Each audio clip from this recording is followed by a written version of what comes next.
better team in terms of standings, but let's see how this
EVOS Singapore finally defeated the all-time favorites AirAsia Sane last week, showing us that they are indeed the better team. With that win, they had sole possession of first place in the leaderboards. On the other hand, GeekFam Mystic played a series of push and pull against their ex-teammates from Trader and was finally able to take the series 2-1. Will GeekFam Mystic stand a chance against the Singaporean Titans, or will it be another 2-0 for EVOS? Saiyan Reborn had a disappointing run against We Own World last week when they lost the series 0-2, causing them to drop to the very bottom of the standings.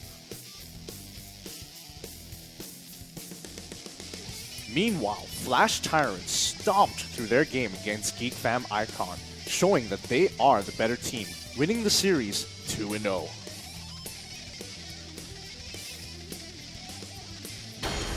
Will this be a relaxing run for Flash Tyrants, or will Saiyan Reborn be a challenge? Hey guys, welcome to the stream. Welcome. My name is Matthew Chan. His name is Gaten Fatal 5-Way Q, and we are glad to be back. MPL Season 2 is supported by Razer and brought to you by EG Network as well as Moontun. And wow. Another week. Week 5. We're just 1 week away from the final week before regular season ends. You know what? Before we go there, let's look at the format of MPL. Just to remind everyone, we're week 5, everyone is pretty experienced about it, but let's just have a quick rundown. Yeah, just so that everybody knows what's going on, this is going to be the best round robin. Everybody's going to be looking for points. Every win is going to matter. If you win 2 points, you get 3 points in total, but if it's 2-1, it's 2-1, then each person gets 1 point. Yeah. 2 points and 1 point each. Yep, and following that, we have 10 teams. Bottom 2 gonna be eliminated, so you want to make sure that you're in top 8, and you can see later on we'll see the full standings of everything. In the bottom of the table is actually pretty close. Yeah, this is really important because when it comes to a tiebreaker, if it's a two-way tiebreaker, it's determined by head-to-head. 3 or more will be settled in a best of 1. Ooh, I think, I have a feeling we're gonna see some tiebreakers because there's a lot of guys with really similar points. But before that, let's talk about the prize pool of it. Every team over here, across 6 weeks, as long as you're in MPL, you will guarantee yourself $1,800 and times that by 10 teams, everyone, in total you can get $18,000 and every win grants you $200. Hold up. There's more. There is more. Only the top 8 teams will get distributed among them $50,000, and this is just being in the top 8. Yep. You can get a share of this. So if you're first 25, second 12, you can see the graph itself. The numbers are huge. So big. I know every time I say it, but I feel like we want to play it. we just got a game. Felt pretty good. We stomped our team. No, not to say we're a bad place, but yeah. Maybe you can see MPL Season 3. Season 3. But on top of that, there is the All-Star match as well. There's a lot of special awards too. Regular season MVP you get 1,000, King of KD you get 500. All-Star match, we'll touch a little bit more. We'll get $1,500, and if you're the playoff MVP, why not another chump change of $1,000? And this is the All-Star match. Yeah, and now fans, you can vote for your favorite Malaysian player to form a team in the same bunch, and they're gonna go against the Singaporean all favorite player team. That's gonna be super exciting to see because you can choose anybody from anywhere to mash together to make one ginormous bout. So make sure you do your due diligence and vote, because without your vote, we will not have any All-Star team. Oh, man. Maybe they should vote for one cast to be there too, right? Really? Right? I kind of feel we're just going to be really bad at it. So then, if they are the All-Star team, they can carry us. But the All-Star match will be on the 13th of October, so keep your eyes on that. Oh, really? Yeah, make sure. So let's look at the standings before anything. The one thing I want to highlight, yes, we saw Air just saying they did grant themselves 3 points. So now they are actually on top of the table because of the extra game they played. EVOS Esports Singapore, if they just win today, they will leap from Air just saying back. But look at the bottom of the standings. I think this is important because everyone is so close. This is important for Reborn here because they need to get out of that that bottom 2 slot. They need to get up into that top 8 and at least go for a tiebreaker against We Own World and Borneo Dragons. Yeah. They need to try and grab a win. 2-1, 2-0 doesn't matter. A W would mean so much for them. We Own World, Borneo Dragon. Borneo Dragon has already played 7 games. We Own World will be playing tomorrow, so we'll see about that. But yeah, that's the general standings. Let's look at today's matches really quickly. This is what we're going to look for today. EVOS Esports Singapore going up against GeekFam Mystic. And after that, it will be Saiyan Reborn going up against Flash Tyrant. So a story of Singapore against Malaysia. Oh yeah, definitely. But I think for Singapore here, they've been looking so consistent and so good throughout the season. They've definitely molded on into their final forms here because they are looking so well done. Yeah, and in the start, remember, it was 0-4 over to Singapore, right? Yep. They couldn't find a win, but right after that, it was just momentum. Suddenly, now they are the top dogs, right? Barring Bigatron Singapore, who has been making a late surge, Flash Tyrants, as well as EVOS Esports Singapore are top 3. Right, Yeah. 2 of the 3 teams on the top 3.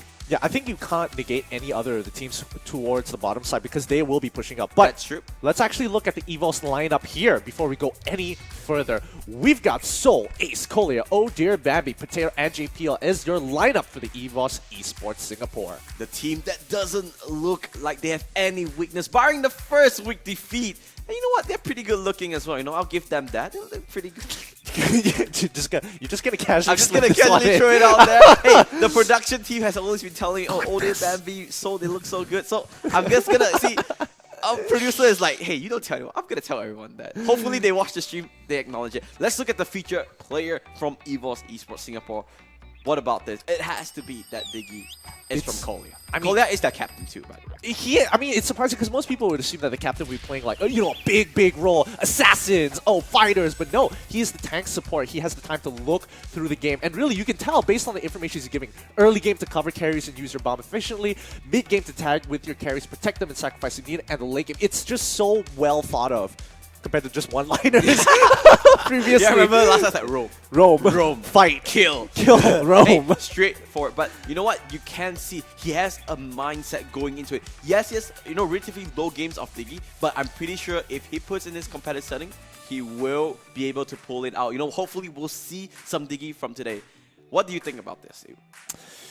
Diggy today, that's so dependent on team composition. Because, if you see something like a Minotaur, even a Grok, that's true, Diggy kind of feels like the go-to pick. Yeah, the thing is that you need to understand, EVOS, they love their marksman. Every time you want a marksman or even any carries, right? Oh, yeah. Diggy does so well because of the ultimate time journey. You have that magic immunity, right? No stunts, no lockdowns, you get just free to hit. You know what? Let's talk to EVOS Esports Singapore. No, not us. Let me redo that. Let's see what Esports Singapore has to talk about.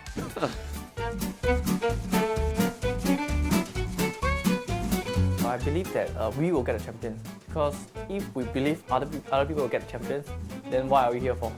We are the champion. No, not yet. No. When we get champion, yeah.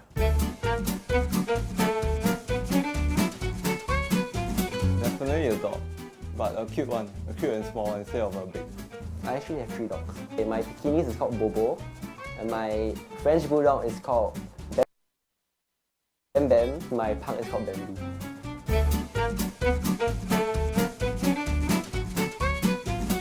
But I have both, so I don't know why I have to choose. I say I forsake playing game because I have both now. Yeah!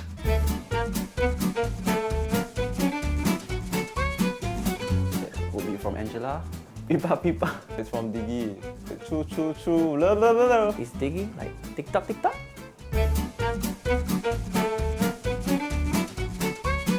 Usually 1 hour late. Because sometimes I don't know what to wear. Too lazy to leave house so fast. What?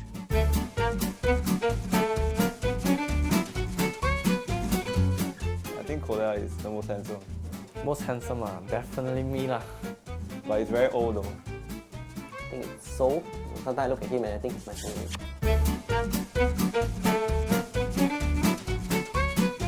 Maybe I go with Potato.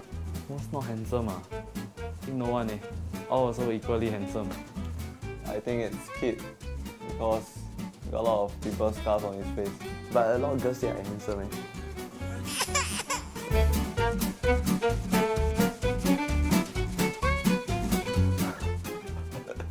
Bambi, I think.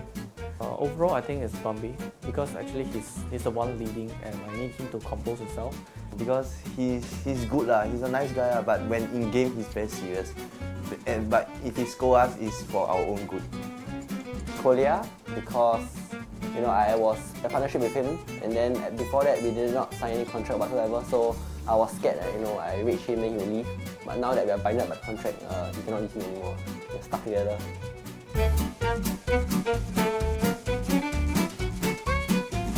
Wow, tough question eh. I must ask this kind of question. I would choose Kolia because he's more mature and he has a stable job.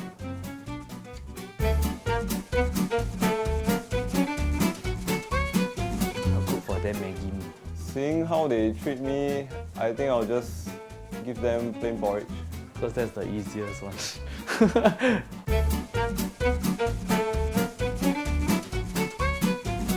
Hello, thank you for supporting us, Evo's SG and of course me. Then hope you guys can support us till the end. We will do our best, and that's what we can promise you fans, that we will certainly do our very best.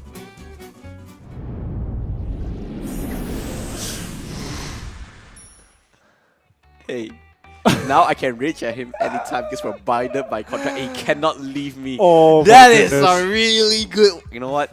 Respect.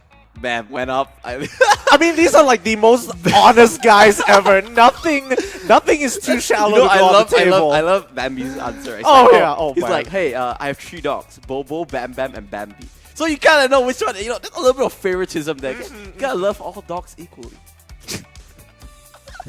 And that was like, great. Would you rather be handsome or would you rather be a pro player? We're both. I mean, that's helpful. I love it. It's so subtle, but just so well done. Oh, Okay, man. okay. Absolutely Enough love these of that. guys. Let's look at their opponents today. Okay. Okay. This is a team lineup for Geek Fam Mystic, recently picked up by the organization Geek Fam. You have Zorn, Dominus, Kuja, too easy for Jabs, Nanas, and the new addition Feeks. Yeah, and I think it's really important because this team has been picked up by Geek Fam. Geek Fam has seen something in this team itself, and we would like to see how they're going to bring it to the game. Let's talk about Geek Fam Mystic's featured player, Dominus, on his Zilong. This is a really cool skin anyway. Yeah, I love the skin. I absolutely love it. But overall, most people would assume that the way you play Zilong is, oh, you've got early CC, you gotta abuse it. But heroes never fade. There's no counter. No counter Zilong apparent. That's how confident he is. Alright. So you clear lane, you gank, you split, you join the team fight, but it depends on the situation to split or join the team fight. And I think in most cases, that's what makes it so difficult to play Zilong sometimes, because you're not really sure what you want to do. Yeah. But he is looking to get the kills. I mean, look, he's got Bounty Hunter, and his build is just so much, plenty of damage. Yeah, has Claw, you know, Berserker's Fury, Scarlet Phantom, as well as Rose Gold Meter. Just make sure you can dive in, and Bruce Fort Breastplate for the extra tankiness. Very standard assassins, you know, fighter sort of build here. No surprises coming in. Absolutely, and not to mention that, I mean, most people, you wouldn't really see Zilong in higher elos, but I mean, 104 games, 70.2% win rate. Still a lot. It's 70 games at Yeah. least. 70 plus wins over 100 games. He's definitely, you know, really well versed about this hero, but will we see it? That's the real question, right? Yeah, that'll be interesting to see. You know, Diggy, maybe Zilong. But the thing is that Diggy's kind of counters Zilong because you can't really flip anyone back. Let's see. Let's hope I get this right this time. Okay. Let's see what Geek Fam Mystic has to say to us.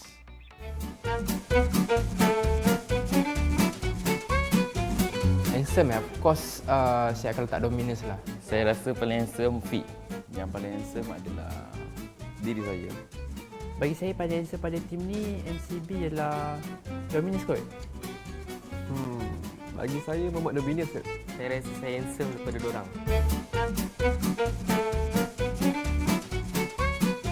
Okay, yang paling tak handsome dalam Mystic Burden, paling tak handsome Jab. Dominus. Paling tak handsome Jab. Memang tak handsome lah, tak acah-acah handsome je.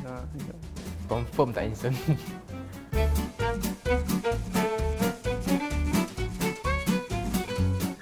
Jab. Okay, saya akan pilih Dominus. Sebab dia lawak. Saya akan pilih yang most paling handsome lah tadi, Dominus lah. Jab. Sebab dia handsome. Pilihan hati saya ialah Dominus lah. Sebab wajah dia cute.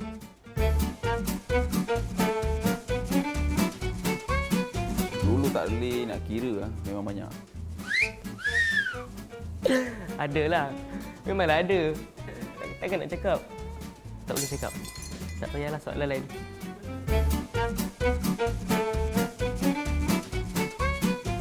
Setakat ni apa yang ada kat wifi tu semua yang saya suka dah. Kalau dia tak cantik pun tak apalah, dia jadi sopan. Saya nak dia chubby sikit. Tinggi, putih, cantik. Comel and pandai jaga diri. Perempuan yang rambut pendek, Lepas tu tinggi.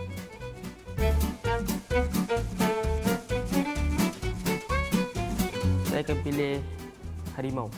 Mungkin bela katak kot. Sebab wifi tak suka katak. Saya nak beruang. Saya akan pilih haiwan naga. Kalau beruang ni, kalau dia kawan baik saya nak peluk-peluk dia. Kalau saya nak masak untuk diorang payah, saya masak air je lah kot. Masak telur. Apa yang akan masak? Saya akan masak Maggi lah. Saya tak pandai masak. Okey, untuk tim member saya, mungkin saya akan masakkan makanan favourite saya iaitu asam pedas ikan merah.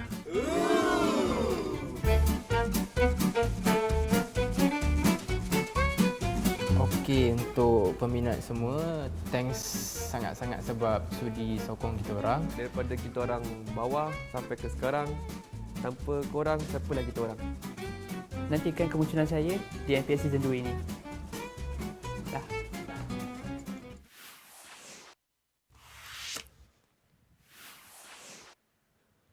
Wow. Those questions were a little bit too personal. What do you think? What if the producers like, hey, we want to do a Q&A session with you? Would you be comfortable with those kind of questions? How many ex-girlfriends do you have? Oh man, that would be a super How many, uncomfortable. I'm asking you now. You're asking me right now? Putting you on the spot. How many ex-girlfriends do you have? Like one, dude. Dude, I have. How many do you have? I've never been in a relationship. I'm still single. Sure. Yeah. Okay. I'm still single. I've never had an ex-girlfriend or anything like that. I'm like so skeptical of this. What? but- I'm so. Okay, let's go. Let's go. But- No, let's not. If they ever ask us to do a Q&A video, we say no. we gotta be careful here. I mean, Okay, but you know, I like the answer. It's so cute. All this like, oh, Dom is the most handsome, and I want to date. I want to date this kind of person and whatnot. You know what? Yeah. Let's see what both teams have to say to each other. For MCB, I know you guys have a player called Too Easy for JP. I hope you guys won't be too easy for us. Untuk Evos, watch out sebab Bambi aku dah tapau hari tu. Today, both teams, thumbs up for your trash talking. Really good.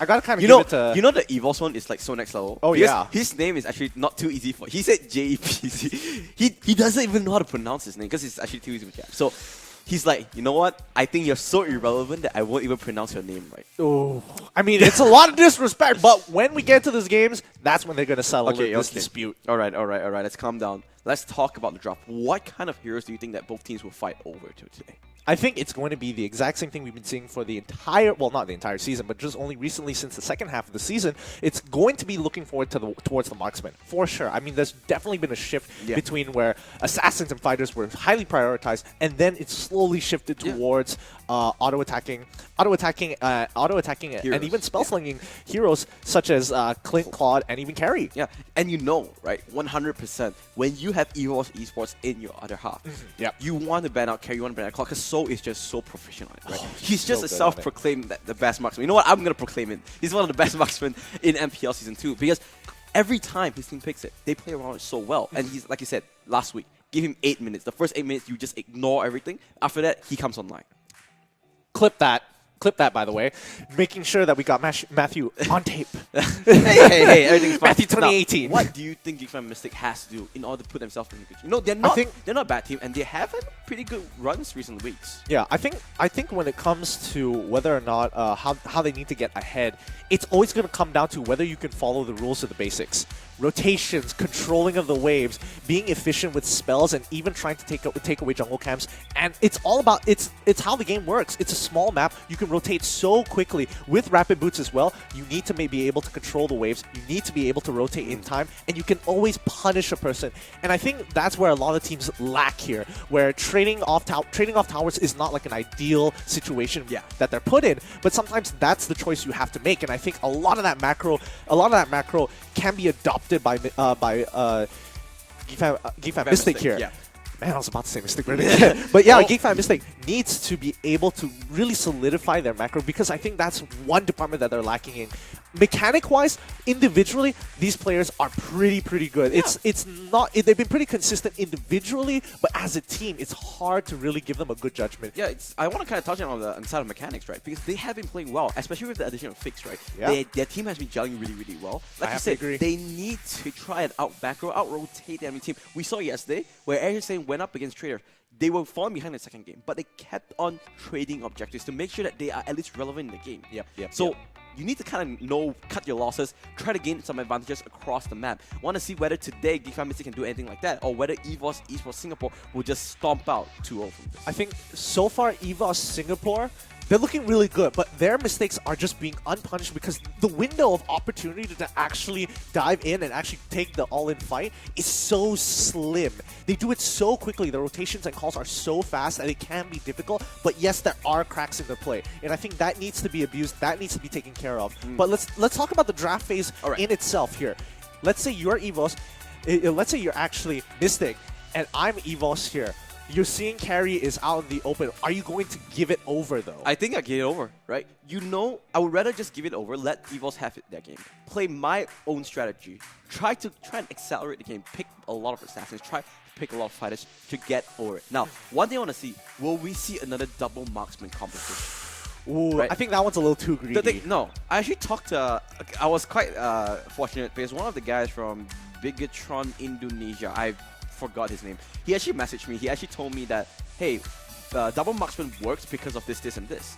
Because right now, you have so many heroes in the meta that just does so well basically, right? You have Minotaur. One example, Minotaur, Diggy is another one, Aurora as well. They just do so well babysitting these things. And there are just enough resources on the map. So you split the map evenly, right? Every time you have a double marksman, you need to make sure that your babysitter is always there. So holding your hand for the first 6-7 minutes. Now let's see, we are going to the draft straight away. Geekfam Mystic will be on the blue side, EVOS Esports Singapore will be on the red side. And like I said, I want to see whether double marksman will come out. Yeah, this is important because when we see the first couple of bans, I mean, we're expecting Hellcurt to be off 100%. 100% gone here. Must go. But that brings up the big question here. Is it worth banning out Claude and then forcing them to go into tier 2 marksman, or just go straight back into the big daddy comps of fighters and assassins? I think knowing EVOS that they might just go back to well, we saw Soul play Hayabusa once. Didn't turn out that well. 3% of damage. I will always remember that in my heart. Yep. So I think that he'll still pick Claw, but maybe not as the first pick, because the first pick is on the blue side. You can see here. Actually, fun fact, Feeks is not playing his first game. Looks like Alice is the choice of bans. Looks like they are leaving open some big heroes at the moment. This is going to be kind of rough here. I mean, Alice... Selena, no surprise. Yeah, Selena's no surprise, but Alice is kind of out there. I would have said like a 20 to 80% ban rate. I think Minotaur is something, but nope. They are hovering over the Martis early on. Looks like they are confident of getting out the clock. Yep, Martis gets locked in. They want the utility, they want the damage, you know. Asher Aura, always a big threat in team fights. Always great, always great. I'm expecting EVOS to pick up Claude for themselves here. It's out on there the you go, table. Minotaur Claude, 100%. Yep. Knowing, you know, I already know what he was gonna pick. I've been casting them so much. Really? Okay, next two picks is on you. No, somebody called for it. No, but yeah, Grok still open. They need damage now. Maybe some mage. You know, Vexana is still open. Every time you see a marksman, right? One way to counter is picking out the Vexana because the Curse Oath is so strong. You can just replicate the Claude and put it in your team. I would agree. I would agree. Vexana would be pretty good here, but kind of. Mainly less have it more for your team comp and more of denying it off of EVOS, because if EVOS pick Vexana for themselves, they'd be in a really good position. Kagura might be a pick coming in, because I know already Bambi, they do like Kagura a lot. Oh, but could it be the Aurora? It could be Gushin? I don't think so. It could be the Gushin Lancelot as well. Oh, that's true. Yeah, but I think we'll see a Kagura. Okay, give me one out of two. 1 out of 2. Okay, 1 out of 2. I'll give you that one for now. I think we'll see a Kagura here, as well as another support, maybe a Kaya as well. Yeah. Because they really want, or maybe Angela wouldn't be a big surprise too. It really depends on the team composition here, because if they are going for Angela, I don't think they are going to go for two Diggy marksmen hey, this wait. time around. I still have JPL. Maybe he'll pick Kagura there. But this is what you want to do, right? We said they needed support. There you go. Diggy to support out that Claude. Make sure that he's always, you know, free to do whatever he wants in team fights. Oh yeah, absolutely here. But it's rather interesting. None of these teams have, well, maybe they could decide to pick Aurora later on eventually, but we've seen this specific rise last week in people actually picking up Aurora and abusing her CC just to get these free kills off the map. The thing is that I don't think he also pick Aurora because they need a hard damage shield. The only one that they have right now is the claw, and there you go. That's what I've been looking for, the Lolita, right? Guardian's Barrier just does so much. So the But Guardian's against built this team forward. comp. That shield. Looks like they might go with the Vexana instead. Like you said, right? Denying out way, gonna Yep. lock it in, not gonna be the Kagura, unfortunately. What do you think about both teams' team comps? Ooh, I think both team comps can go either way, but I think Geek Fam Mystic, they've got so actually much quite- snowball potential I'm right actually now. quite surprised that they actually picked really, really well. Yeah. And to be honest, I still think EVOS will win because they have a solid team comp. I won't be surprised if Geek Fam Mystic do come home with this. Because they have their versatility, right? You have Grok in the front line, you have Martyrs as well to just supplement damage with the Decimate, doing so much Gushing as well. So many opportunities to just go back on. But if you look at EVOS's lineup, they are so mobile. Barring Vexana, they just need to make sure that Vexana doesn't die. That's the one thing they need to do. I kind of think that there are pros Oh and my cons God. here. Predictions. I think EVOS is the better team here for now based off standings and past record here. Yep. I have to give it to EVOS this time round. I've promised so that I would never bet against this team ever. Okay, so now you're obliged. EVOS Esports. Looks like you're obliged to do I'm so obliged here. to do so, but we'll have to see. We are going into the game. Gideon, how are you feeling? I'm feeling good. I'm feeling Feeling good, feeling fresh, because this is the first game of the day. Geek Fam Mystic will be on the blue side. EVOS Esports Singapore will be on the red side. Remember, EVOS, they are top of the table. They have to win this game. Geek Fam 5 seconds stuck till in the the enemy middle. If they reaches the get this win, battlefield. clearly will Smash help their them. chance to at least reach top 4. Not a good start there, Not a GCL. good start. But overall, I think Geek Fam, they've got such a great comp for tower diving, and I think I want to see them really abuse that in the early stages of the game. They've got the early damage here. The only person they really have to worry about is Vexana actually landing her abilities on people, and in many cases it's easy to dodge, but I mean, Power of Nature coming in through here just to push them out of lane. That's fine, you know, just doing Grok things, making sure that they can defend it. But the one thing I'm surprised is that looks like Bane is babysitting in the mid lane. Potato playing at semi-support Bane. Not sure, maybe he'll rotate out into the wave. Maybe they just wanted to clear the wave early on. I'm not too sure about this. Honestly, I would have liked to see Bane and split pushing by himself because he can clear waves with no issues whatsoever and have Minotaur actually get in there. Or unless they thought that we need Minotaur to hit level 4 as soon as possible. That's true, then we can take on fights. So Yep. that's probably the thought process Yeah, behind Potato is still sticking together with his Vexana, so but he's actually gotten the buff. So it's actually a 50-50, not really a pure babysit. They just want to basically duo mid lane.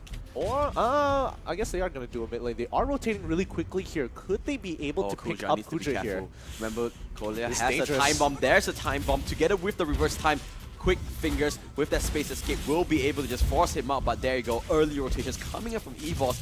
Gonna just put a lot of damage into the pressure in the top tower. They're gonna trade. They're gonna trade towers here, tier 1 for tier 1. But I think Minotaur's job is pretty cut out for him. He doesn't really have to go in. He knows for Our sure that his turret has team been is going to get the destroyed. first tower first.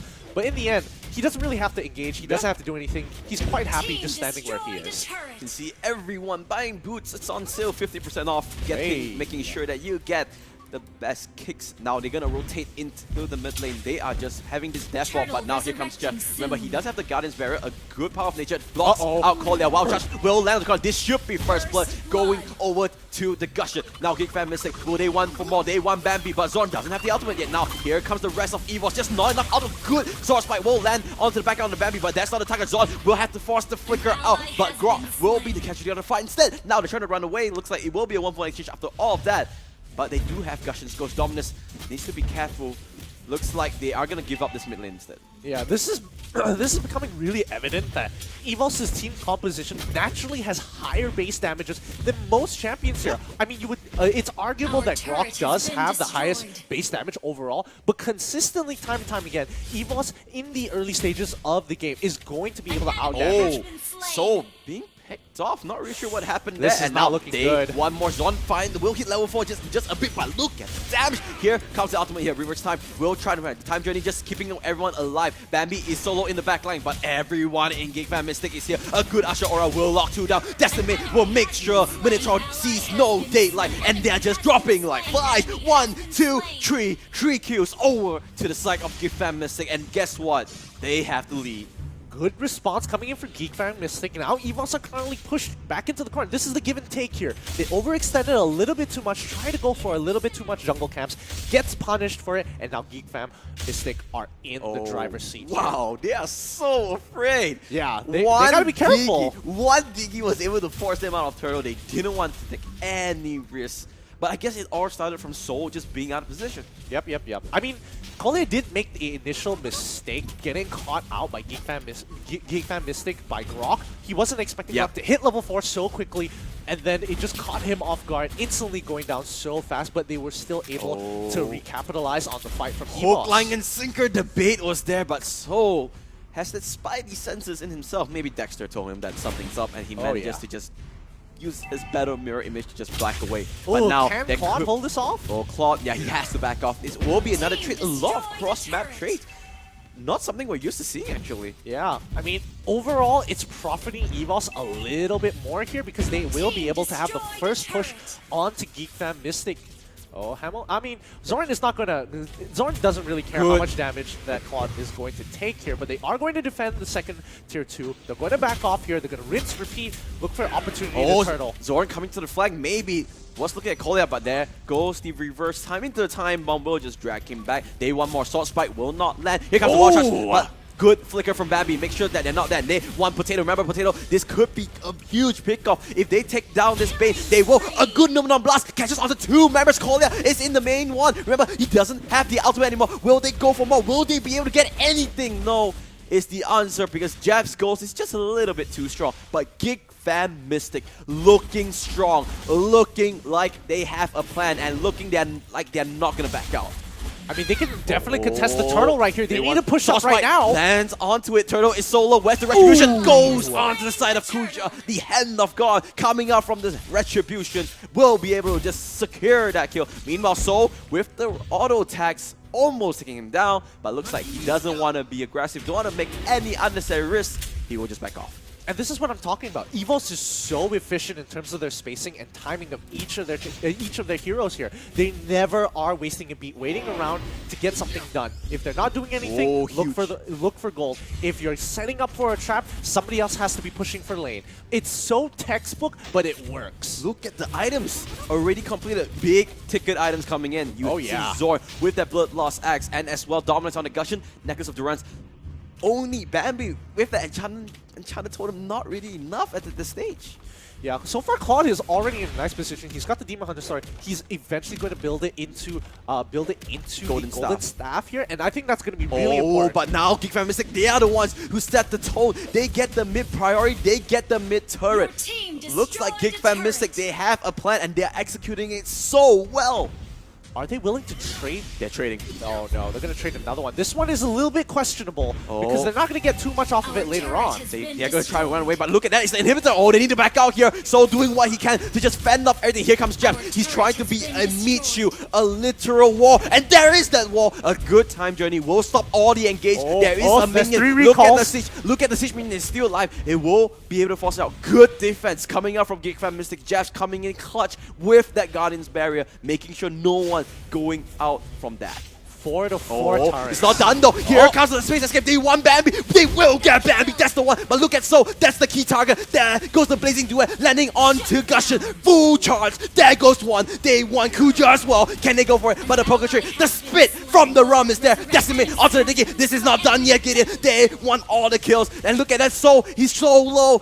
But he will be able to survive from it. It is a 3-for-2 exchange after all of that. A good Astral Aura into the Decimate. Just a last-ditch effort to stay alive, but it's just not enough. And now it's a 4-for-2 exchange. They have the momentum. They won that mid turret. Man, Soul is ridiculous on Claude. He's positioning himself every moment he can on priority targets, every single time. Gushin having troubles actually getting any damage out onto him because of the Blazing Duet, quickly switches position with his battle image, pumping damage into the right targets while consistently positioning himself in the perfect places to make sure the enemy is just out of his reach. Oh my goodness. They focused so much onto Bambi. They got Bambi. They thought they won the team fight, but they forgot about. So look at that. He's just waiting for that component to finish out the Golden Staff. He has every single item already. I mean, they got to give him a lot more respect because they completely forgot about him. Jab's going for it. He charges out the Power Nature. Beautiful tree man. Astral Aura. Where's the Aura? Numenon Blast. Let's on the Soul. Can they get it? Beautiful time journey. We'll make sure no one goes. There goes the wombo. Oh my god! All the way from Singapore. Say goodbye. Say goodnight. Geek Fan Mystic. Go home, because that is EVOS Esports Singapore with the roar of EVOS, with the roar of a lion, showing up. Oh my goodness. The ultimate wombo combo from Seoul. And just like Oh that, my god. we thought it was close, but EVOS Esports Singapore, just like clockwork, 8 minutes in, you get the game. My goodness, that was a really great fight at the very end. They got the position. They thought they were getting the upper hand with GeekFan Mystic here, but all of a sudden, EVOS were in the position. They see the opportunity, and Nemo just says, hey, I'm pulling the trigger. Soul, come with me right now. Blazing Duet on top of the Minotaur ultimate. Oh my goodness, well-deserved MVP onto Nemo here. What a play. JPL on that Minotaur. Crazy. You know, stats, it doesn't show everything, right?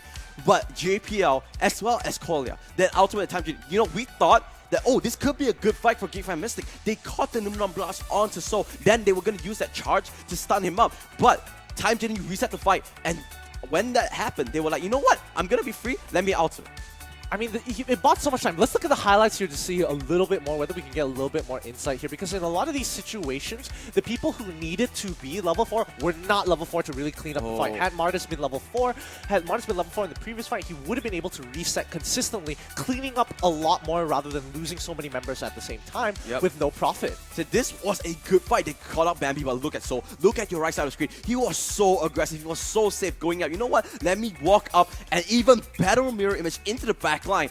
A good try there, but it's just not enough. Soul was just free heating for days. Yeah, I mean, they gotta keep their eyes on Soul here. He is ridiculous. This was what I was talking about. This was the fight. Look, they thought they got Soul, but a beautiful ultimate. This is what, you know, you go search on the dictionary, wombo combo, this video will play. Absolutely. This one small clip.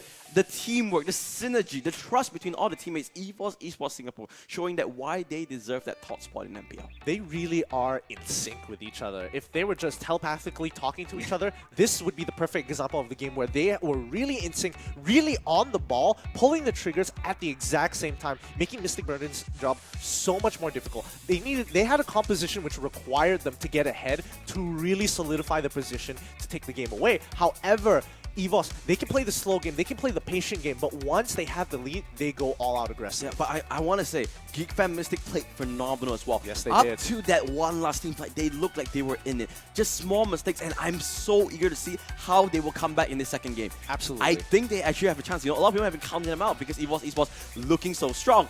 But GeekFan Mystic surprising a lot of people, and I won't be surprised if they manage to 2-1 this. I want to see the draft because that draft in the first game, it was really well crafted. Yeah. It was that one diggy that no one expected, that Time Journey call out once again, our featured player today. Yep. Showing us why he is the featured player. Really that nasty. being said, we will go on a really short break. We hope you've been enjoying everything so far. Remember, MPL Season 2 is brought to you by EG Network as well as Moonton. See you in a bit.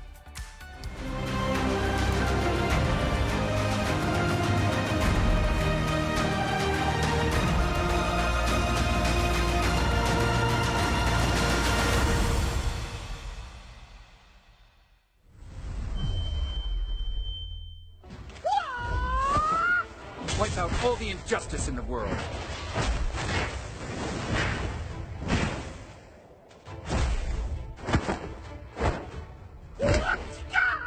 But in order.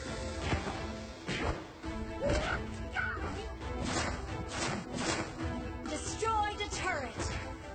Launch attack. Knowing is not enough. We must apply. Legendary. The man who can beat me. Double kill. You have slain an enemy. Not Mega kill. everybody has Unstoppable. Double kill. everybody has to start somewhere. Legendary. Legendary.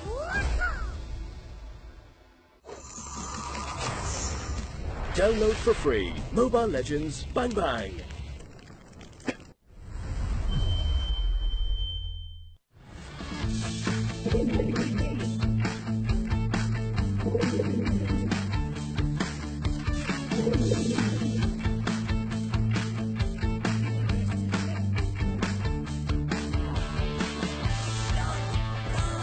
An ally has been slain. Monster kill. Godlike.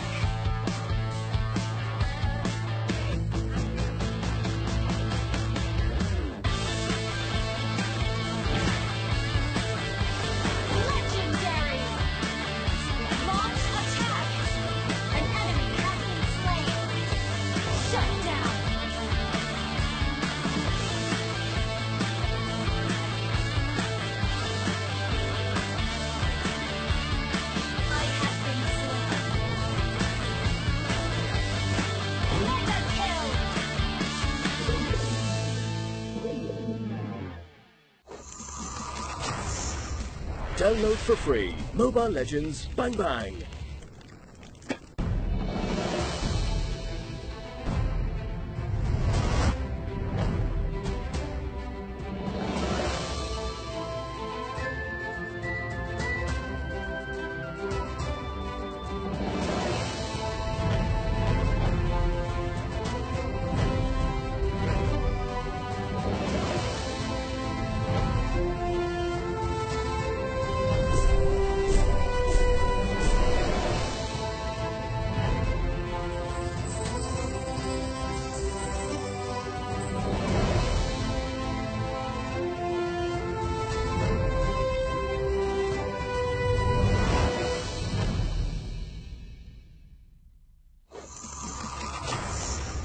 Download for free. Mobile Legends Bang Bang.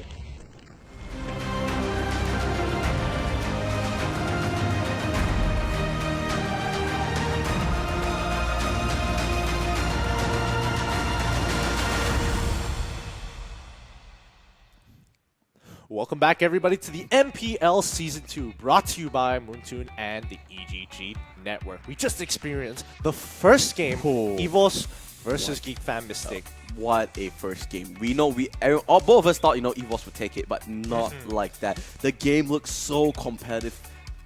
Geek Fan Mystic, they were in it from minute one. They were not going to back out. And you know what? At times I thought, oh wow, they actually have the chance to come in. Their draft was solid. They had a game plan.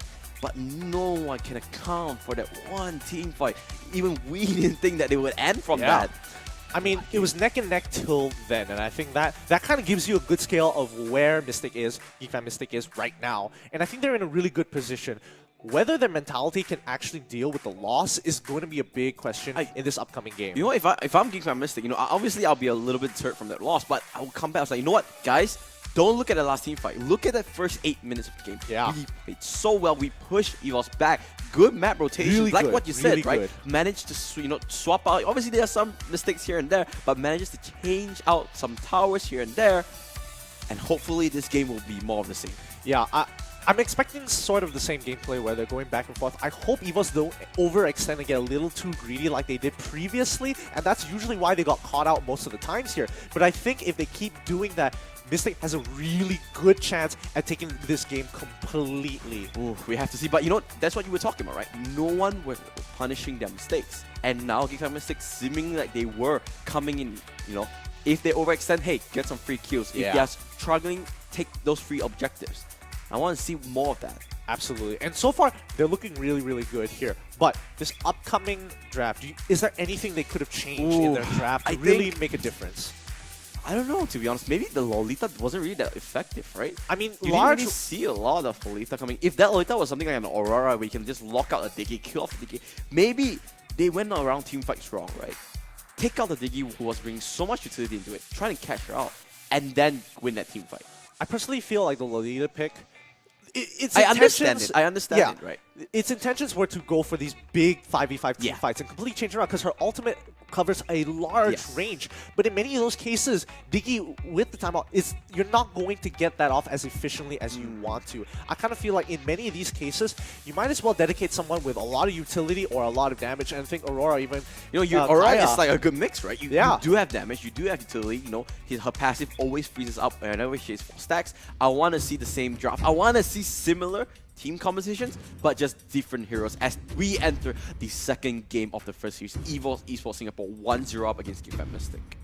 This is going to be interesting because now EVOS is going to be on... Same bans. Yeah. Hellcurt and, if I'm not, Selena. Except they're not going to be too keen. They're not going to be too keen. Is EVOS going to be able to banning out one of the marksmen? That's the big question here. 100% no. They have to ban out Selena. EVOS ban out Hellcurt. I would think, just ban out the Hellcurt, or even if they want to do it, they can pick Hellcurt himself. They can force Geek Fan Mystic to ban out Hellcurt if they ban out something else. Nope, they can take it out. True. But that leaves both options up. It could be a carry against Claude matchup. It could be a carry versus Clint matchup. We're just going to have to see. Let's see what Geek Fan Mystic goes for the last ban. Looks like Feeks is still not playing, so even though they subbed him in, or they added him into the roster, they are going for the original 5 members. And to be fair to them, they played really, really well. Yeah. We're just gonna have to see what this last pick is going to be. I mean, they're probably deliberating if we ban out Marksman, they're easily gonna take it. So what's the next best option to get rid of? They're gonna ban out Grok. Grok was a problem team for is EVOS picking. actually, so they don't want to first pick the Grok. Will they go for carry? I think yes. You know, the patterns show it, the stats show it. The enemy And is picking. 100%, just like clockwork, they do pick out carry. Now, what do Geek Fan Mystic respond with? Previously, it was going for a marksman and then a tank here, but since Mind Control has been taken out of the picture, I'm expecting them to Alice. actually go. Ooh. They're going with the Alice. You know, team Alice was is banned out picking. in game 1. Zorn picking out the Martis, and to be fair, Martis was actually pretty effective that game. I would have to agree, but I don't think Alice right now is probably not the right time to pick Alice. You might They want to probably have picked out it- that Diggy. Yeah. Whoa! Yep, they're doing it. Oh, double marksman. They are So doing that double means- marksman. So enemy the is last pick, taken. one of the other picks will be a fighter, and after that it will be another babysitter, right? Another Maybe babysitter. something like a Angela is still up for table. Maybe something like a Hylos. They just need a babysitter, and looks like Dominus might be going for the Z-Long. Yeah, I think probably Hylos is going to be the better option. They need a tankier option to join the team composition Kaya. here. I'm liking Kaya I like here. Kaya as well. Because level 4, you can easily, even if you do have a babysit, you will be able to hold them off. Wow, look at how tanky that line is. You have Kaya, you have even Belleric. And Martis himself, he's an off tank. Yes, he has a lot of Your damage, but his team stats is is there. picking. Alice, you sort of build a Clock of Destiny onto a really off tanky. Now, EVOS, their picks should be quite telegraphed. They need a fighter, they need a babysitter. Something like I said, Hylos, even an Akai, it works as well. What would they go for? Personally, I think maybe, with Minotaur out of the picture, maybe an Akai. I think And- Akai and just for displacement for Alice and Belleric. yeah, and maybe a Angela. Angela, I'm kind of on the fence. Oh, of a sorry. little bit. It looks like they're going to Cho for that babysitter role. No, it's going to be Lolita as the babysitter and Cho as the fighter. Like I said, that is what they need for this team come to work, and that's exactly what they're doing. So Diggy, you expect The Diggy and Lolita enemy to is just picking. stick with the marksman like glue. Yeah. Right? And that Cho will be in that single lane trying to just get farm, hit that level 4 to set them up. I mean, hopefully they're able to pull this off Wow. because Belleric is No. going to be a I like huge... Gushin a bit more here. Looks like they are going with the Lancelot, so they want to accelerate the game so quickly because Lancelot, once he's at level 4, the Phantom Execution deals so much. But these are actually two really strong comps, and you know what? I know I said I would never support, I would never bet against EVOS, but this time around, I actually like Geek Fan Mystics comp a little bit more. Yeah, a little bit more here. They probably didn't want to pick Gushin anyway because they already have Alice already locked in. Ooh. The extra AP damage wouldn't be necessary because she is, well, it feels like she's an off-tank, but the amount of spell vamp that she has naturally is just so difficult to deal with that I think it's going to be important here because if she goes in with Belleric, she's almost unkillable. And you need to use Kaya as a way to engage fights, right? The key target or the key point here is Geek Fan Mystic. They need to start fights themselves. They cannot wait for Esports Singapore to actually start fights or wait to fight on their own terms. That's actually arguable. I think Geek Fan Mystic can go for counter engages if they really wanted to But as they well. have Nature's Shield with Belleric. That's why it's so strong. But it's so dependent on whether Esports' Diggy goes in at the same time. Because if he doesn't pop his ultimate immediately, let's say Blazing Duet is activated, Kaya's just going to lock Claude down. Well, those are just words. Let's see the action because this is game 2 between EVOS Esports Singapore and Geek Fan Mystic. EVOS, they did bring home game 1. Now looks like Potato himself will be picking up the Lolita, showing Geek Fan Mystic, hey, this is how you actually play this hero. Ooh, this is going to be a stressful game here, especially just for Geek Fan Mystic, because there's a lot more on the table for them in comparison to EVOS. EVOS want to keep their top spot and all, but just to get a feel of what the competition is like, I think Geek Fan Mystic are going to be using every opportunity to learn something from EVOS here. Yep, you can see this is exactly what they need to do. Just use those two heroes, those two babysitters, accelerate your marksmen as fast as you can. Get as much resources available on the map, and exactly what they're doing right now. Yeah, and now Cho is going to be left in the side lane against the Lancelot. He's going to be okay. I mean, He just no wants matter- levels. He just wants levels. Yeah. Cho, you know, you rarely see a carry Cho because this is not a Geek Fam Icon game, so we Uh-huh. won't see it. But now, this is the fight they want to do. Bnanas does get pulled back by the time journey, but he will be able to take that flowing blood. And now, guess what? EVOS Esports Singapore, they are the ones in a bad position. The flicker, everything. They want this kill. And Kolia, say goodbye, say goodnight, because you're going to go down. Dominus, they are not done. EVOS So you are just one tick away, and that one tick is just gone like that. Zorn trying to play a little bit aggressive. They should just give up that Martis, and that is what they're gonna do. But now they are just stuck between a rock and a hard place because Jeff just talked a little bit too much. They just have to back out. They got the 2 kills. They were too greedy, and they are paying for it with their lives. I think at that point you just have to commit to whatever you're doing there. But really good job by GeekFam Mystic here. They had priority mid, they rotated first, and they got the initial response. However, they weren't able to completely fully commit to it at the very end there once EVOS' esports mid lane duo managed to come by and actually salvage the situation. 2-2 so far, even game. Even game by the stats, but remember, you have double marksman dominance. You're playing a little bit aggressive. You are only one man against the 2 of EVOS Singapore, and uses the mortar coil just back off our jabs.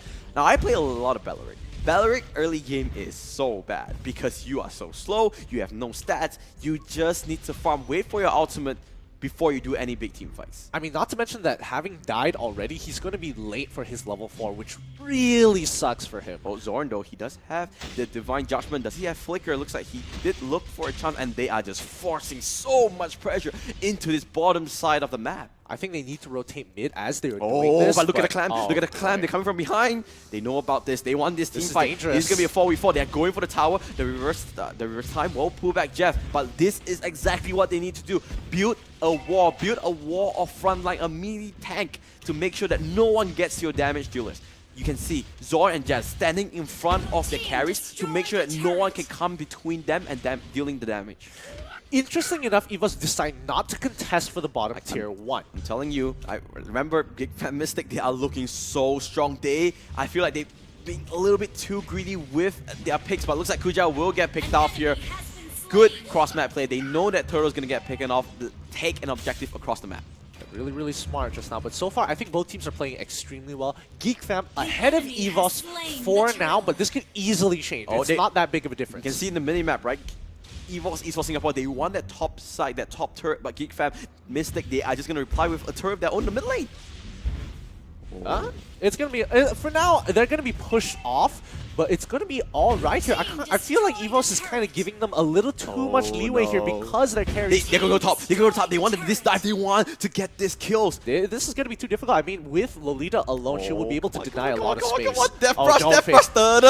That's the Shark team. That's the Usher Aura. Everything. Divine Judgment. 3-man Monocore. Decimate 1. Decimate 2. 3 members say goodbye because GeekFam Mystic is here to play. And that was exactly what they were setting up for. Hook, line, and sinker. EVOS Esports Singapore fell to the traps of GeekFam Mystic. Really good here. GeekFam Mystic finally in their stride here against EVOS, who slowly needs to scale into this game. They're been giving a timer at this point in time. 4 minutes and they're already pushing for tier 2s. Zorn is playing so aggressive. He's feeling so confident. They need to back off. They need to make sure that everything's okay. Good. Jit Kundo will book up Nanas. Nanas will be the casualty. Blazing will not find a lot because Jabs, he's so tanky. I want to see his items if he can. I think he will go down. Yep, the reverse time will pull him back as well. But losing 2 members for it, I think I'll be okay with that. So far, considering what they've gotten and achieved so far, yes, I would say it's a fair trade in this situation here. But slowly, if GeekFam keep giving up these resources and giving up these fights to EVOS through their overextension, then it's going to be looking real bad in about 5 minutes time because EVOS are slowly scaling up into this game. I mean, they haven't got their first items just yet on their carries. They're so close. Yep, they need to be careful. EVOS Esports, remember their lineup. Double marksman, late game, they're going to be a monster. GeekFam Mystic trying to stop that monster from becoming true, becoming reality. They are doing all the right moves so far. 3 seconds to turtle, I think they need to rotate there. Yeah, they just need to take a little bit of a breather right now. Don't go for any crazy fights because Carrie is out of position right now. She is slowly farming up. She can rotate down, but the rest of EVOS need to look for mid priority. They're going for turtle. They're going for 100% good rotations, making sure they push out the mid wave before they go for it. Zorn playing bodyguard. They see Zorn with that time bomb. Oh no, they're going for the flank. But Carrie, he steals it. Numenon Blast will be there. Lands onto Nanas as well as Jazz. Jazz with the Nature Shield is not enough. A good time journey. And this just, it looks like game 1. Look at Soul doing what he can. He's going left, going right. But this time, GeekFam Mystic trying to play,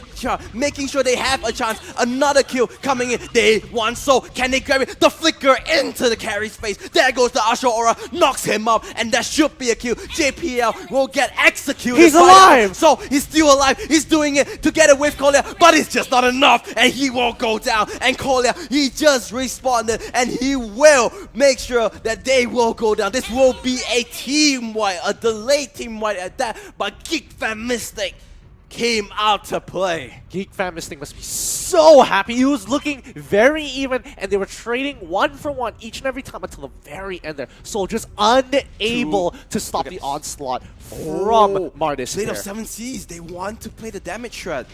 I mean, they have to at this point. So what they're going for, okay, I know it's a little bit deeper than usual, but when you buy Blade of 7 Seas onto the Lancelot, what you're saying is that you want to play this extended team fights, right? Because you shred out damage, or shred out people's armor throughout the fight, every time you do damage. So you kind of saying like, okay, what we're going to do, we're going to go for long fights. We're gonna make sure that we are going to outlast the enemy team, and that's what they're doing because they have more tanky members. Remember, they have Akaya, they have even Martis as an off-tank, and the Baloric. That's just the true tank that you can get. Oh boy, but this is on Lancelot, am I right? Yep. I mean, Blade of 7 Seas will be looking pretty interesting if somebody else on from the side of EVOS actually take it here, because so far, Jeff is going to be absorbing a lot of the damage, so might as well start shredding him out as well to make this a little bit more Zorn, effective. he gets Bambi, but looks like he doesn't want to pull the trigger just yet. He does the not Divine want Judgment was available, but I guess because Nanas was a little bit far from it, Time Bomb will see everything off, and he will just force away the Zorn. And looks like now they are just playing a little bit of stalemate. 2,000 gold is there, but Kuja 1v1ing Soul, and oh my god, he almost gets executed. Here comes the flicker into the power of nature, locks him up. There goes the puncture and a kill. That is not something you see every day. Soul getting soloed out, and now they're gonna transfer into the Lord. I mean, the moment they got the advantage, they saw the opportunity. Hey, this is going to be a 4v5. This is what we want. We want to take this fight. He's doing what he can. Remember, it's a 3v5 because 3v4. Because look at that, the damage is the top side, and they are going for the fight instead.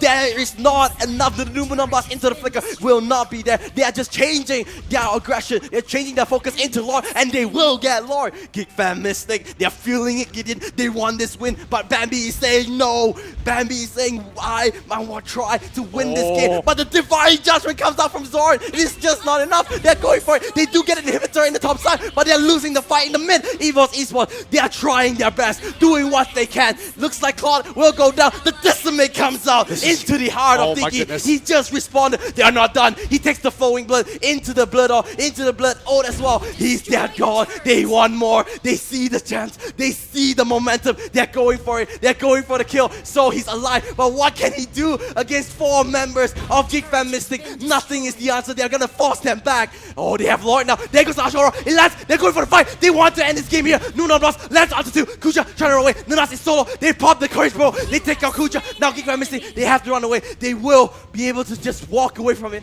But at least they managed to take out 1 inhibitor in the mid lane. Oh, what a fight coming in from EVOS.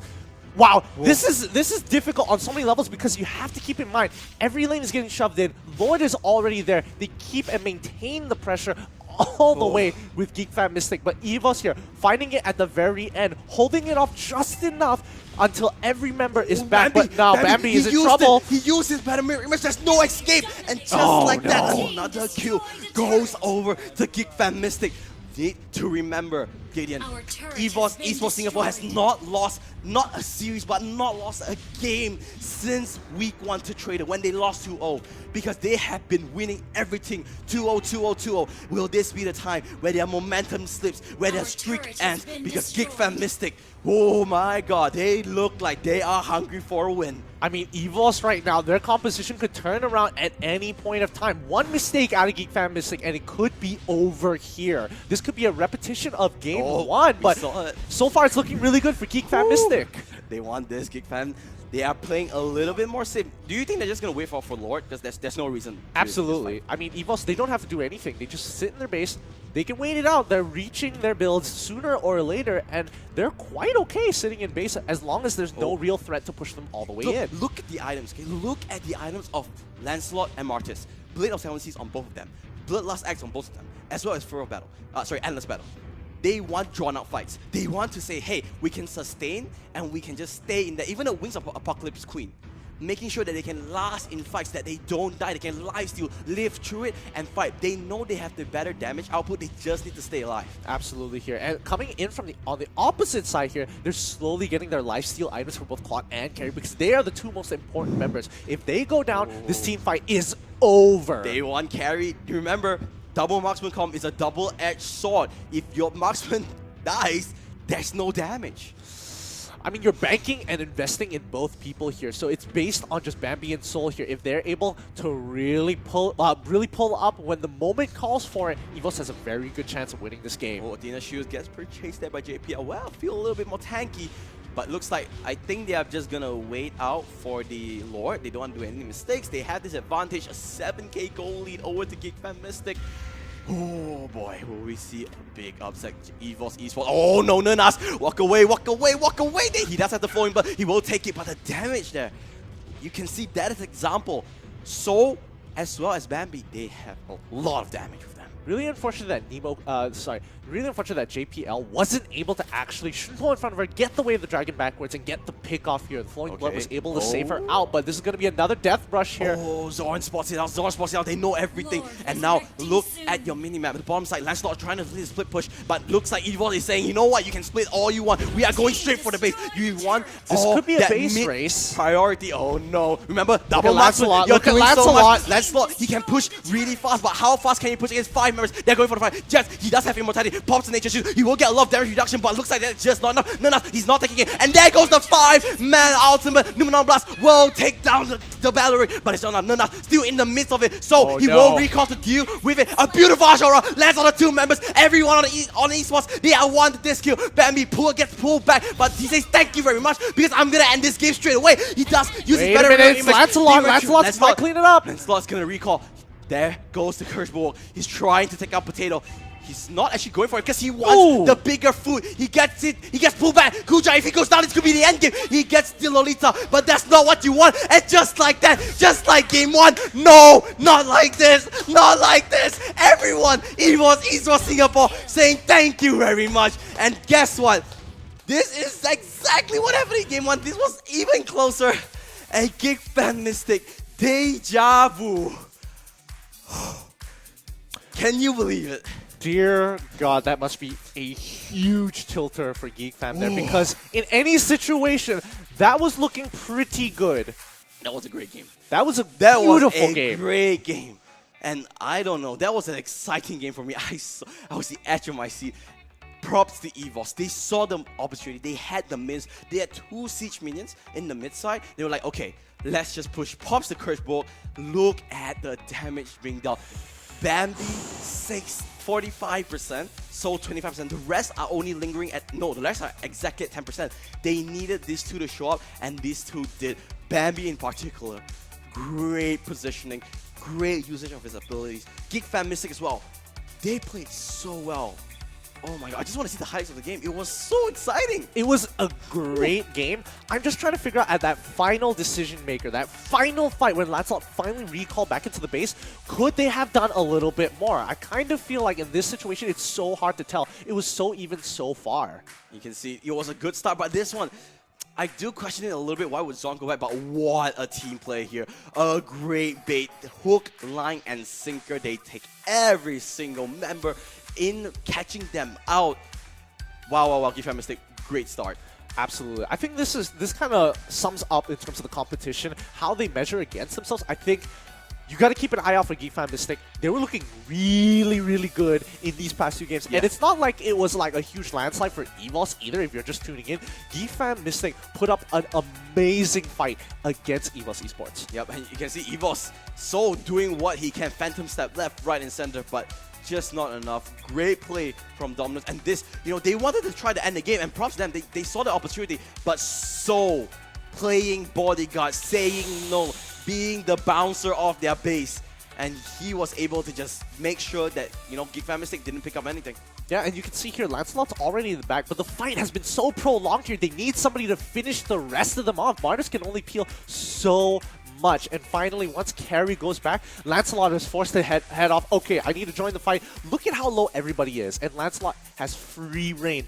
But the outplays coming in at the very I want to end. see what happened here. Okay, good side. Everyone on EVOS is so low. You kind of expect, okay, Lancelot, you get a chance to just, style on everyone. But he gets stunned up, he gets CC'd up. The Thorn Rose doesn't pick off onto anyone. He just got CC'd to death. Good stacking of the abilities, and Zorn, he was just waiting to get pulled back in. And Bambi, staying true to his MVP, able to just kill off the crystal. Yeah, but Lancelot missing that ult at the very end was super unfortunate. I think he could have easily gotten a double kill had he positioned himself a little bit better and actually landed the ult. But in such a clutch moment, I can't even blame him because he's looking the most efficient now while everything is happening at 0.5 of a second as it's playing out. This game, actually, to be honest, these 2 games has been the closest I've seen EVOS sweat. Oh yeah, since they were week 1. sweating. They were. Oh my, I just can't even interpret, I can't fathom what happened because Geek Mystic turned up, and just by that performance, I hope, coming to playoffs, they are even more well equipped. They can just pull it back and make a good playoff run. Absolutely. I mean, since week 1 all the way till now, a lot of these teams have grown. EVOS has grown so much and now taking the first place. But Mystic here looking so good. They were going tit for tat against EVOS Esports Singapore, against the league leaders. And that's what you want going into playoffs. Remember, this is the second last week. Next week is our last week of regular season. Yep. I mean, right now it's just collecting as many points to secure their spots into the top 8 and also get a better position. Oh, but stressful. We need to calm down because we have one more game of the day. It will be Flash Tyrants going up against Saiyan Reborn. But before that, we need to go on a really, really short break. You know what? To just calm down a little bit, I think I myself need to calm down. I was jumping left, right, and center because I was really excited. Hopefully, no one saw that. Hopefully, nobody saw how excited you were. You were basically standing up throughout the entire No, I was cast. jumping for a good 2-3 minutes. Hopefully, our producer turned down my volume a little because I knew I shouted for a little too much. But we will go for a really short break. MPL Season 2 is brought to you by EGG Network as well as Moonton. See you in a bit.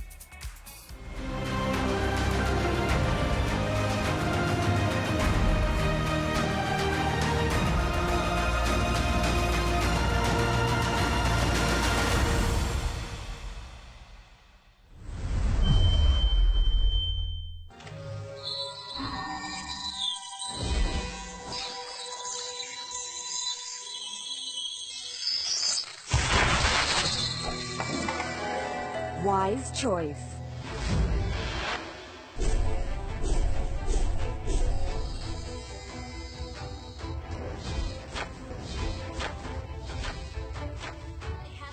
You have slain an enemy. Legendary. I can hit you and let you die in a mile away. So you become legendary. It's better to die with a legendary. You're back. I can handle that. Legendary. I can handle that. An ally has been slain. Legendary. Double kill. It's great to meet you, my friend. Legendary. Double kill. Legendary. Legendary.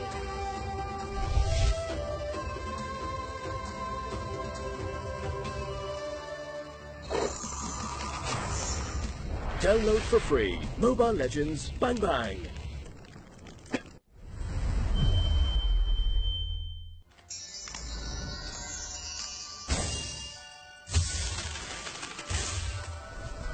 The dance of the swans is so graceful and charming.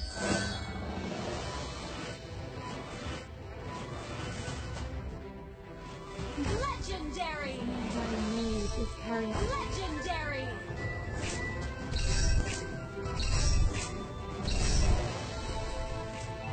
Legendary! Legendary! Swan! Legendary! Double kill! Our turret has been destroyed. Legendary! Swan! Legendary! Double kill! Like to find me where it is. Legendary! Double kill! An ally has been slain. Legendary! Launch attack! Double kill!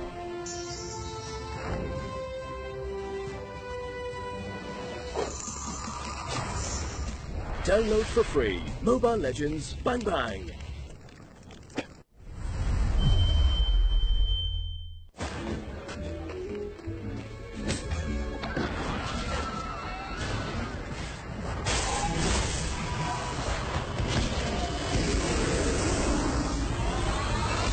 I see lots of prey.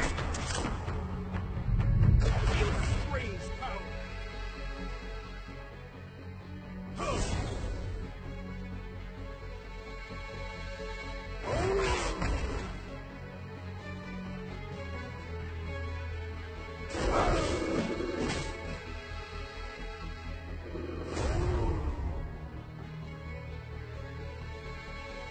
You will Launch attack! Legendary! Legendary! Unstoppable! Double kill! Legendary! Initiate Dragon Flame! Double kill!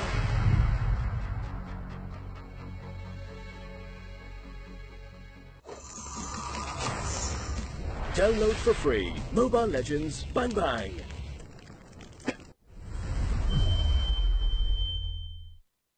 During the first stage of the Land of Dawn, the world was plagued by chaos.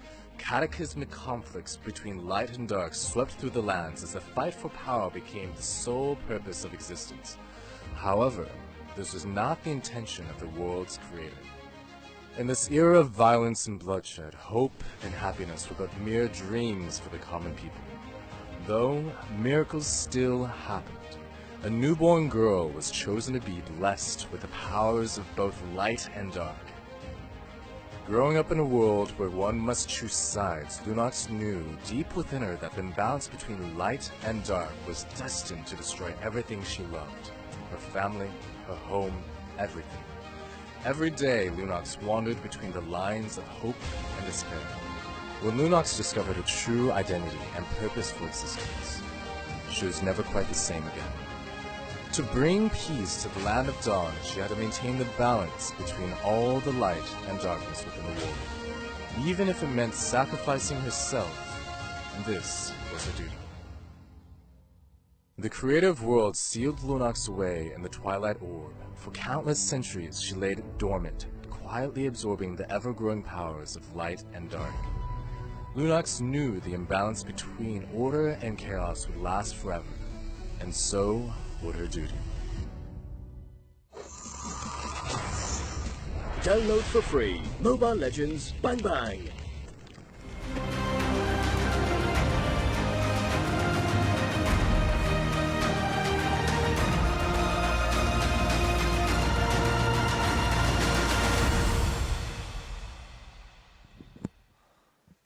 Hey everyone, welcome back to MPL Season 2. My name is Matthew, his name is Fatal Five-Way, and we just saw what a series. But before that, I just want to remind everyone, MPL Season 2 is brought to you by EGG Network as well as Moonton. Almost did it, never mind. I don't know how many weeks it's going to take you to perfect the actual timing of the screen. But okay, more importantly, what a game. The game, it told me two things. One, EVOS Esports Singapore is really, really good.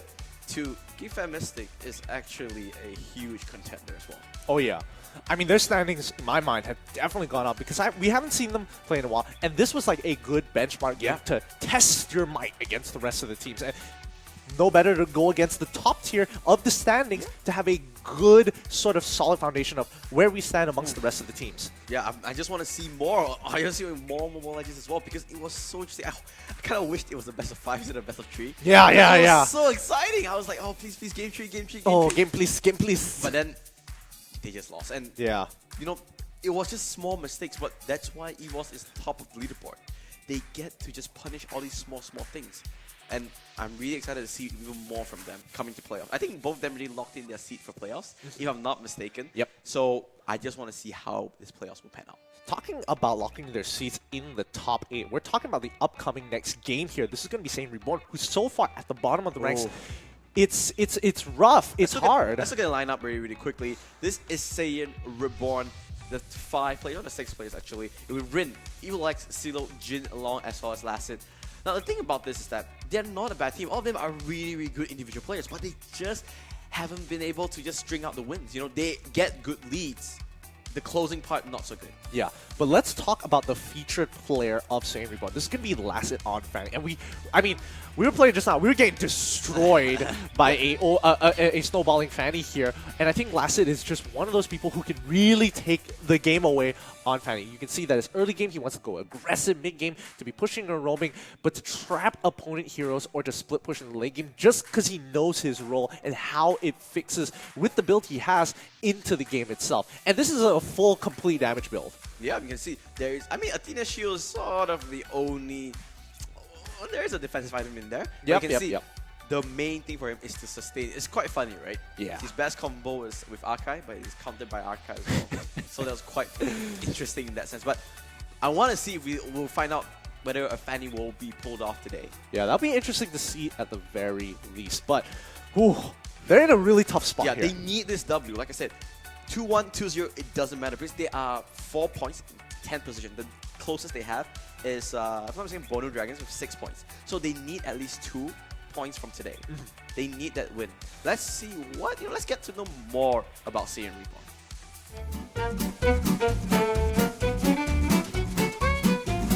Mostly diorang semua handsome lah. Silo, Rin, Engine, Long. Handsome tu Daus lah yang paling handsome. Rin. Dia paling handsome lah dekat team ni. 这个问题还要问的咩？本人都在这里呀哦。Paling handsome dalam tim saya Reborn ada 3 orang. Rin, Long, Lasik. I think I choose Win lah.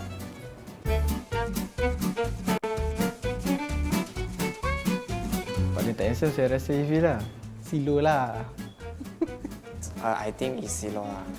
Paling tak handsome saya rasa Silo dengan Evil. Memang tak handsome tapi dia comel lah.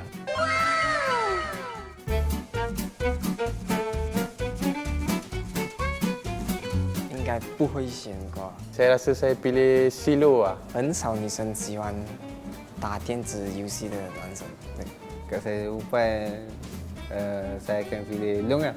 如果要选一个的话，当然是选自己哦。Evie lah sebab boleh baring atas dia kan. Sedap, boleh peluk lagi. Silo lah.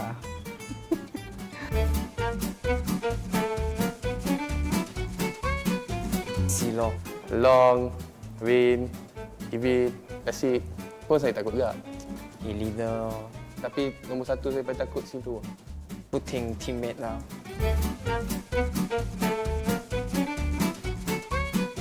Saya akan masak Maggi lah untuk kawan-kawan. Masak untuk mereka mungkin nasi dan sardin kot. Sebab Maggi senang nak buat. Masuk air. Telur mata, saya akan masak telur mata je kot. So Maggi dah siap. Saya tak nak lah, saya nak kawan je lah. Tak nak jadi girlfriend lah. Kalau betul disari pada saya, maybe masih complicated lah. Kalau tak nak cerita boleh tak?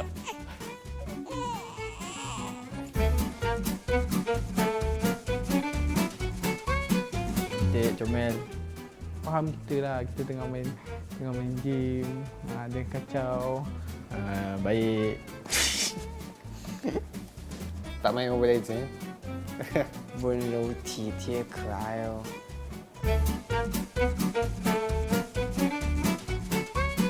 Pada semua yang menyokong tim saya Reborn, terima kasih banyak dan terus menyokong kami. Kami akan buat yang terbaik dalam MPL Season 2 ni.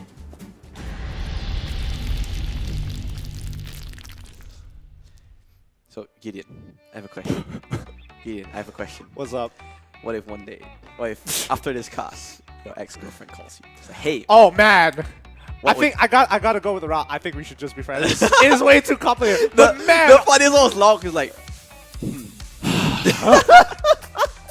I feel so bad for that because oh my it's so personal. Oh, honestly, these questions were so personal. Guys, know your rights. Yo, don't tell EGG everything.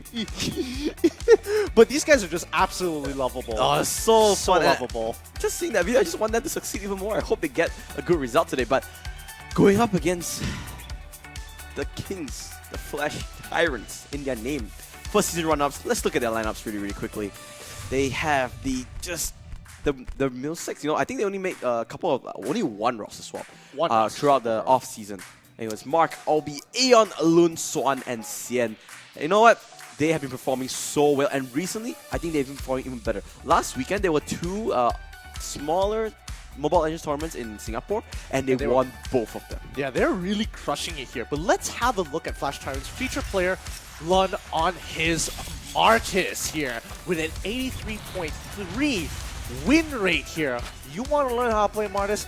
Take a note from his book. Early game, he's going to be farming to protect his core heroes and preventing opponents from taking the objectives. Mid game, to roam and catch everyone's over-aggressive playstyle. And this is interesting here because most Martis players would want to be the aggressors. He's playing it more tactical. You make a mistake, I will pounce. You can see that he wants to do that, right? Just make sure that if anyone overextends, he goes for it. Interesting enough, he said the best combo is with Gushing. It's countered by... that's a given, because you can just go to the back line, you can slow it on with this Shadow Blade Slaughter, and it's countered by Cyclops because I guess the ultimate, the star power lockdown is pretty strong. It's pretty annoying, but I think Aggression 1 is even better. You just lock them all, set them all up in one line. Shadow Blade Slaughter, 5 members into your hands. I think we saw that by in the MPL qualifiers in the same Singapore side. Yeah, it was just a 5-man Astro Aura, clapping all of them up. Bam, wins the team fight. I mean, that's just the power of Martis. Well, let's talk to Flash Tyrants a little bit.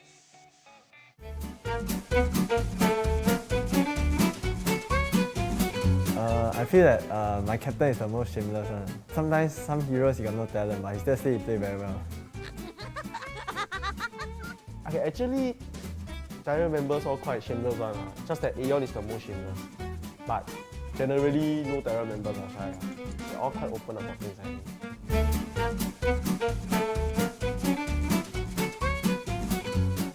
I feel Albi is the most handsome one, yeah. And I like the way he dressed himself.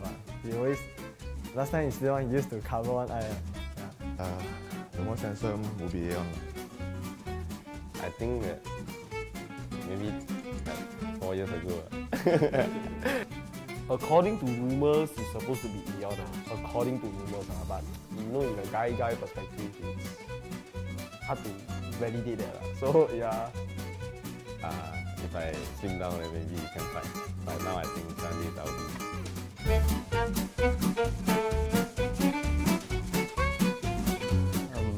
be. Should be Mark. Most not handsome one is Swan, yeah. Darren Chen, cause he too skinny already, always never eat enough. Then skinny like bamboo, damn jialat. He used to be very fit. Now he's getting fatter. Because everybody claims that he's very handsome, but I don't agree with that.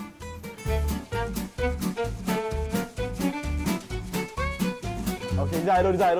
The most unfaithful in the team, will probably be like Dune. I feel the most unfaithful person is actually Swan. He doesn't have a girlfriend and he likes to go to KTV. I'll say Albi. He's quite ruthless. Cause he haven't had a stable girlfriend, he always fooling around.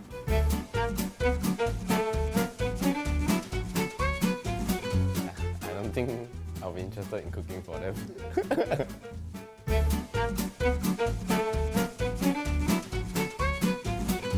I'll choose Aeon. Probably I did choose Aeon. And his girlfriend is together for quite a while already. So he's someone with a lot of persistence and perseverance. He knows what he wants.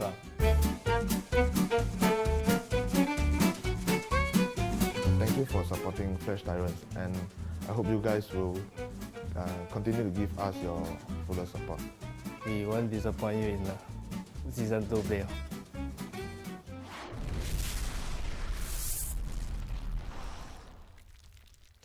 Persistence and perseverance. A lot of love to Aeon. Aeon. Most shameless.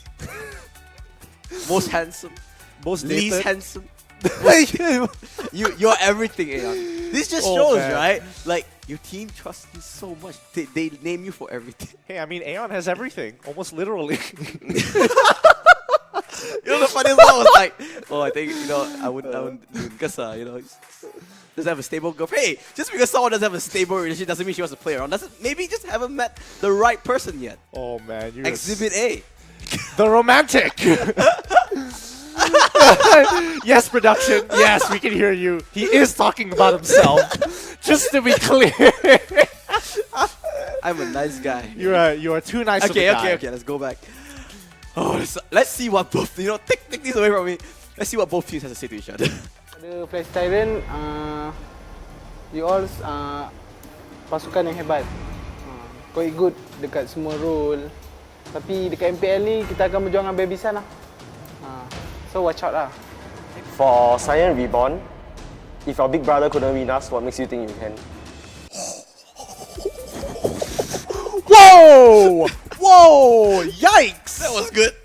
Alright, you know what? The Singaporeans and their trash talk. On point. On 5 point. out of 5 stars. I'm not Cyan Reborn, so gotta work on it. I mean, because it's been consistent. You gotta watch out. You gotta watch out every week. But man, are they If throwing you're- shade? If your Ooh. if your brother team come win us, what makes you think you have a choice? Just dissing all Saiyans out there. All Saiyans. Well, let's see, because this is going to be an interesting draft, interesting game in itself. Remember, this is the second series of the day. Just to remind everyone, we did wrap up a interesting series. I'm not using that word a lot, but I don't know how else to describe it. It was phenomenal. It was a work of art. It was just very entertaining from my end. And at the end, Evol's coming out strong 2-0, but even though the scoreline was really one-sided, the game was far from that. Yeah. And I think for this upcoming game here, this is going to be so important for Saiyan Reborn that at the bottom of the standings, they just need a win to get themselves out. They need a win. 2-1, 2-0, like I said, doesn't matter. They just need points into the back pocket to at least put themselves with a chance to qualify to the playoffs. And not actually go into a tiebreaker with the rest of the people at the bottom of the list. So I think that's going to be important here to secure your top 8 spot. Even if it's just going to be 8, you just need to be in that top spot.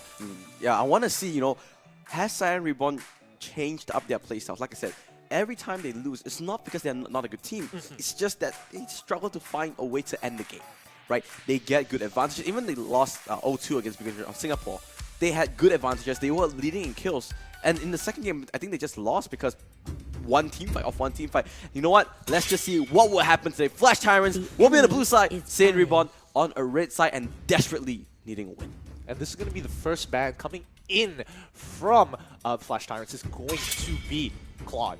This is interesting here because that gives a lot more options here. Is Carry going to get banned out? Yes or no? I think to say if no marksman. normally when a team bans out Claude, that means they want to first pick Carry. For themselves. I feel like that would make sense, right? I mean, it's kind of have to because you have the first pick. If you're red side, you probably see this, and the big question: can I deal with Carry? Carry banned out. I think Saiyan Reborn knew about it. They saw it coming. But guess what? Minotaur is left open. Yep. Insta-lock, no questions. I guess we saw it in game 1. Minotaur Fury turned the tide of the game, turned the tide of the series. Arguably for Evo Singapore, immediate lock-in. Diggy and Grok here looks like a pretty good pick overall. Or they can even go Diggy and Martis if they really Maybe wanted Martis to. would just to be open their options. Maybe not a Diggy. I think Grok and Martis would be a good pickup here, just to make sure that they have, locking out one of the strongest supports. But no, they want to take away Gushin from Aeon. Now, in recent weeks, we saw Aeon just so strong, but it looks like they will lock in the Martis. And remember, we saw it in the featured player kind of graphic. They say that, Gushin works really, really well. Yeah, I have to agree here. I personally think once you take out the marksman out of the question, Saiyan Reborn have a significantly higher chance of winning the games because I feel like they're more comfortable when they don't have to worry about scaling on. Because I trust their team fighting is actually pretty decent in many of these situations here. Wow. I don't know. I mean, trying out Hanabi looks pretty interesting. I would like to see how this plays out. The ultimate is strong. You can lock down so many people. You can just corrupt even more people. But I want to see how this works out in their team comp. You will just park Hanabi together with the Minotaur to just help her through her laning phase. Because she doesn't have any escapes in any sort. No real mobility. So you kind of want to make sure it's protect. And the other one, it has to be the Harley because Aeon's just really, really good with that. Looks like they want to pick up Grok and Cho. Yep. Instantly, they want to go to the backline. They want to have that mobility, that option to go to it, right? You have Wow Charge from Grok as well as Cho with the Jit Kundo to just fly to the backline into Hanabi's hands. Yeah, I would have to agree here. But what do you want to do to actually I feel like Flash Tyrant should pick Diggy, and Alpha will be good as well. Alpha's a great front line, yeah. They want Diggy. Oh, Lolita has been making a lot of comeback, but I would prefer a little bit of a Diggy. But locks it in. No problems that they do the same thing. They just protect. They peel out the hero. They peel out Hanabi. Let's see how this one turns out. What's going to be the last pick quickly?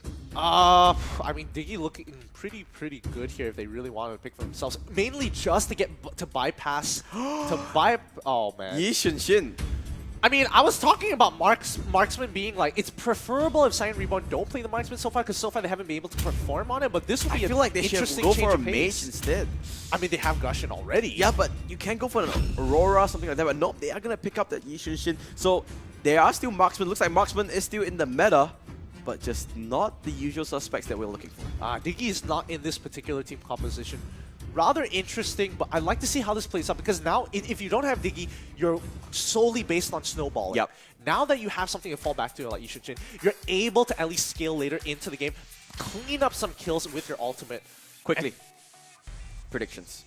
I have to give it a Flash Tyrants on this one. I think their wombo combo is just so much stronger. Yeah, I do think Flash Tyrants has a superior team comp. Let's see whether they can execute it. What do you think of this Hanabi pick coming in from Flash Tyrants? Oh man. Just keep an eye on Minotaur. If he gets a 3-man ult, 2 of them are going to die if Hanabi's right next to them. Yeah, the passive just keeps on going around, hitting so many people. And her ultimate as well stacks, right? Remember, if she just latches onto somebody, if you're in that vicinity, you get latched on as well. And you have a small area where any one of your teammates gets stunned up as well. Yeah, it just sucks to deal with overall. Just if you're in a 5v5 team fight, you've got to be so careful. You got to be constantly looking out. But now, each team are going to be fanning out really nicely. I'm expecting Albi to babysit Lun for pretty much the rest of the game until she's able to really pop off, and then the escorts will continue looking for the roams just to make sure that Lun has a good time in game. Yep, that is true. Looks like no real engages coming in. Swan trying to cut the wave. He will be able to do so, but a little bit of harassment. Actually, no, that's not a little bit. It's actually a lot of harassment coming up. Swan, be careful. Uses the charge, stuns him up. He's playing a little bit content. Jikundo will be up, forces out a flicker. Not something you kind of want to do. But why though? The question really is why? What benefit do you get out of this? Because now you're without your flicker, which really... Oh no, she's dead here. She's dead. She has no flicker. She has no charge. Oh, the Shin with the arrow was a little bit close, but just not there yet.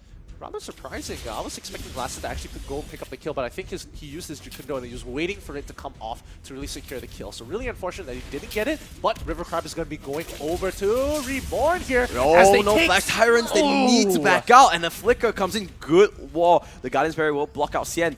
Ooh, a little bit too close for comfort. Cyan Reborn off to an early lead. A charge comes in, but good Shimpo will block out. They want more. They want Xian as well. They're going for the late game. They're going for the dive. They're going to get the kill.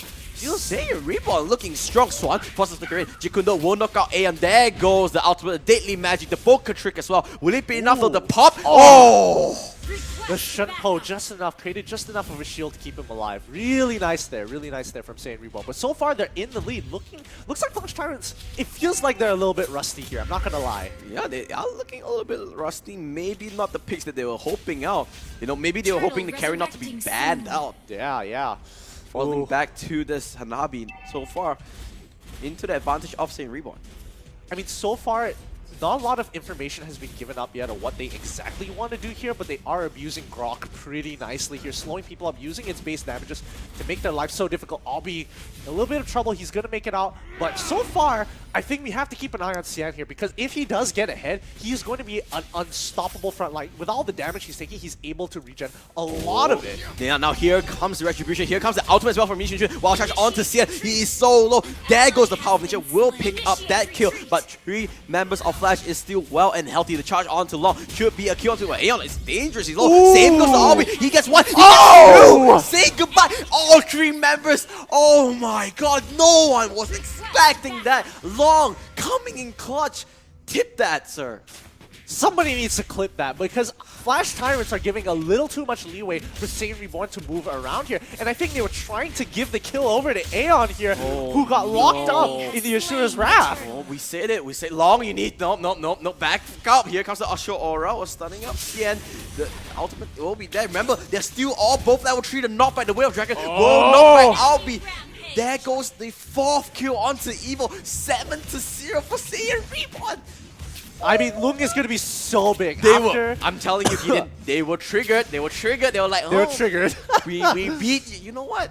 We are better than our brother team. We are gonna beat you in a convincing fashion. That's exactly what they're doing at the moment. Loon just clearing out the wave. Look at the items really quickly. No big ticket items so far. Everyone just Deadly Magic coming here. up for Deadly Magic coming in onto Rin. The stun is there, and finally the first kill. But what a knockback into the waiting arms of Evo on his Grok. Gonna pick up another kill just like that. Really nice response here for Say Reborn. They see them rotating down. They find them. They extend too far. Bam! Way of the Dragon straight into the tower, making sure that they don't get too much off of it, off of their aggressive play coming in from Flash Tyrants here.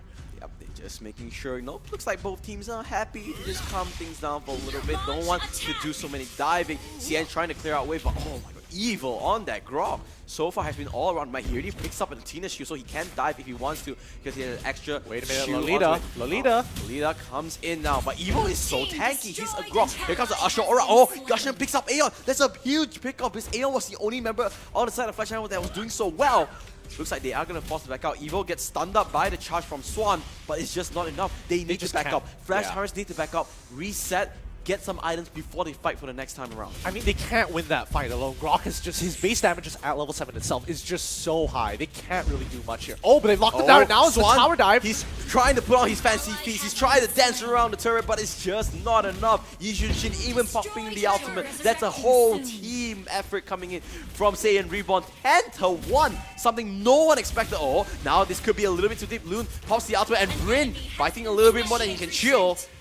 Oh. Don't want to be like that. We saw what happened in the last series, EVOS Esports. They just needed one small window, and that was it. Yeah, but you don't want to give the same thing to Flash Tyrants. Absolutely. I think Saiyan Reborn, as of right now, have punished Flash Tyrants, sloppy, just lazy play so far. And now with a huge lead, let's see whether they fix their problem of not being able to close out games. Yep, looks like the Scarlet Phantom gets popped up by Loon. He wants that extra attack speed whenever he crits. But can it be enough? Lasset is in the front line. Swan, he's only level 4, uses his charge to go back to his base. Fleeting time gets purchased by Rin, so he's gonna get... Keep it up. Wait a minute. Check out bottom. Check out bottom. Oh, Cien, this is just deja vu. Pops a good flicker. Lasset not quick enough on his fingers and uses the Way of the Dragon into the safety instead of into trouble. But, you can see, right? Every side of Flash Tyrants, they're feeling the pressure. They need to just back up and farm. Yeah, but really well done there by saying using his flicker at the very end and holding it up until absolutely necessary. Oh, remember, he doesn't have the flicker anymore. Here comes Albi. Beyond Fear, he does go on to Rage Mode, but it's just no cavalry. There's no backup. Evo coming in clutch onto the back, making sure no support will come in from the rest of Flash Tyrants. And now Saiyan Reborn. Ho. They just won this so bad. You can feel how badly they won this W. Yeah, and now they're playing the map a lot better. I mean, look at this. This is looking pretty clean so far. They've got 3 pushing waves. They're efficiently using their heroes to make sure they create space across the map to get bigger objectives. And they're doing a very nice job here because they're going to be able to out-rotate Flash Tyrants and take the top tier 2. Yeah, going for a top tier 2. 4 members are here. Do you think maybe Flash Tyrants want to go for this fight? A good 2-man Asher Aura, Evo, and Lassie is in the front line. The Wall of the Dragons there. But look at Yiji's ultimate stacking onto everyone. But it's just not enough. There goes the Luminon Blast. Will there be a flicker? No is the answer. Now everyone outside of everyone will be forced to back out. Lassie uses Chikundo to pop up Aeon. But sorry, sir, that is just not enough. But in the bottom side, you can see Rin did actually got the tower all by him lonesome. Oh man, I mean, Hanabi's passive was just bouncing off crazily. Oh no, this could be bad. You need to be careful there. He does dodge out, but it's just not enough. And you know what? Rin picking up another kill for all himself. He's 5, 2, and 4 so far. He has he only has 2 items, the jungle item, as well as fleeting time. Looks like he's going for the concentrated energy for himself to make sure he can stay in this fight. And that, like I said, just picks that up just like that. I mean, he's sniping people left, right, and center here. Wow, 6 kills onto Grok. I didn't expect the KDA on him to be that high. And Tick Kuras together with a Athena shield. You have both armor and magic resist. That's why he's so tanky so far. But you can see, there are still windows of opportunity for Flash Tyrants to come back. I mean, the rest of the team is rotating quickly down. They're looking for catches more than they are trying to control the waves as of right now, because they are setting it up to get controlled Lord. Rin gets popped up, but looks like he just pops his ultimate incandescence to just walk away there. He does have to blink, but that was a good pick off here. That's what Flash Tyrants need. They need more pickoffs. I mean, they could push mid, get control of mid again, but it looks like they are going to go for the two-step plan. Push out mid and bottom. After that, slowly let top push, reset it, do it again, and then after that, move towards Lord, and then go for a Lord without any resistance. This is going to be a long game, Gideon. I mean, it's going to have to be a long game here, especially for Flash Tyrants, because they want to get into, they want to slowly scale into this game. If they want to have a chance, they don't mind Saiyan Reborn taking extra precautions and extra steps to try and secure their own game, because that gives them a bigger opportunity to come back. Albi is in rage from. Will he go for the ultimate? Does go onto Rin, but is there enough? The ultimate does land onto it. Rin is still freely hitting. He does get trapped by Hanabi's ultimate. This is just not enough. Where is the damage? Aeon uses the Poké Track. Evo is in the front. Nice. The flicker comes in from far. He will keep staying himself alive. Lud is there. He wants kills, but it's just not enough. He doesn't dare to go for it. Last hit is in the front. Nice. There goes the charge. Will land on the stun, but it's not enough. Look at Lord though. Oh, Rin. Ooh, be careful. He does have the concentrated energy, but Flash Tyrants is none the wiser. They don't even know that this is happening. And guess what? That's a free Lord going over to Saiyan Reborn. And we said it. They needed this W. They needed this win. They are showing up. Absolutely. I mean, Saiyan Reborn here, really smart what they did. They took the fight on. They saw they were so low that they couldn't even resist if they decided to go to Lord. There's going to be no fight there, because if they do, they die, and it's too much of a risk to lose Lord at that point. So Saiyan Reborn, see the call, see the retreat, bam, takes Lord, and now they are on the offense. They are indeed on the offense. We'll have to see what will happen in the coming minutes. Lord is going to push down that bottom side instead. Let's see. If I'm Saiyan Reborn right now, I'm just rubbing my fingers because I am really liking what position I am in. Just controlling Flash Tyrants, forcing them in this one small funnel, making sure they have nowhere to go, no resources. You can see Lun even having troubles. Swan, he does have charge, he does manage to just flicker out, just blink away from it. Yeah, it's okay. He's a tank, so he should be all right. Look at this, look at this. Look at top and look at bottom. How perfectly set up the waves are to pressure mid. I mean, Lord's always going to be going, and having one person there to escort it is great, but you're going to get something regardless of what you do. Remember, there is just no Lord killer in the team. Long is going in the front line, but meanwhile, mid does go down. Numenon Blast will land onto Evo only, but he was on the power of nature, so he does go get Magic Mule. He's using the ultimate, hits onto Lolita, hits onto 2, and Flash Tyrants, they're dropping like 5. Lun doing what he can. Only 2 members allowed. This could be the last stand. This is going on. Lun, he takes down 1, he takes down 2. He's going for this. He's trying to defend his base. Long is there. The flicker's there. He shoots to get it. It's 2v1. He gets the kill, and Lun staying strong, showing that this pick is working out, keeping Flash Tyrants well alive. Oh, Lun is just holding Flash Tyrants together with a thread here, managing to pulling up clutch at the very end. But however, Saiyan Reborn still in the lead, was able to take a majority of the team down, 4 for 3. Not bad. This not is bad. All on Saiyan Reborn. Sorry about that. I almost said. On Saiyan Reborn. This is in their ballpark. Look at Yishun Shin. He already finished his Jungle Rider. Finished. They win Talker. Finished that Berserker Sphere. Even a Demon Hunter shot. He is really, really far ahead of Hanabi on. They need to just close this game out before Lun gets his big ticket items, because right now he only has Athena's shield. Oh no. I think, if I'm not mistaken, you can buy a lot of things with those items onto it, but it could be a endless battle there. Yeah, I mean, like 8k to 6k is a huge difference here, and I think Saiyan Reborn, I really thought they were going to end that game. They had the numbers, is just so hard to close the gap onto Lun after all your abilities have been used. It's just so difficult here. But now, with the Jig Kundo will get stunned up by the charge from Lolita.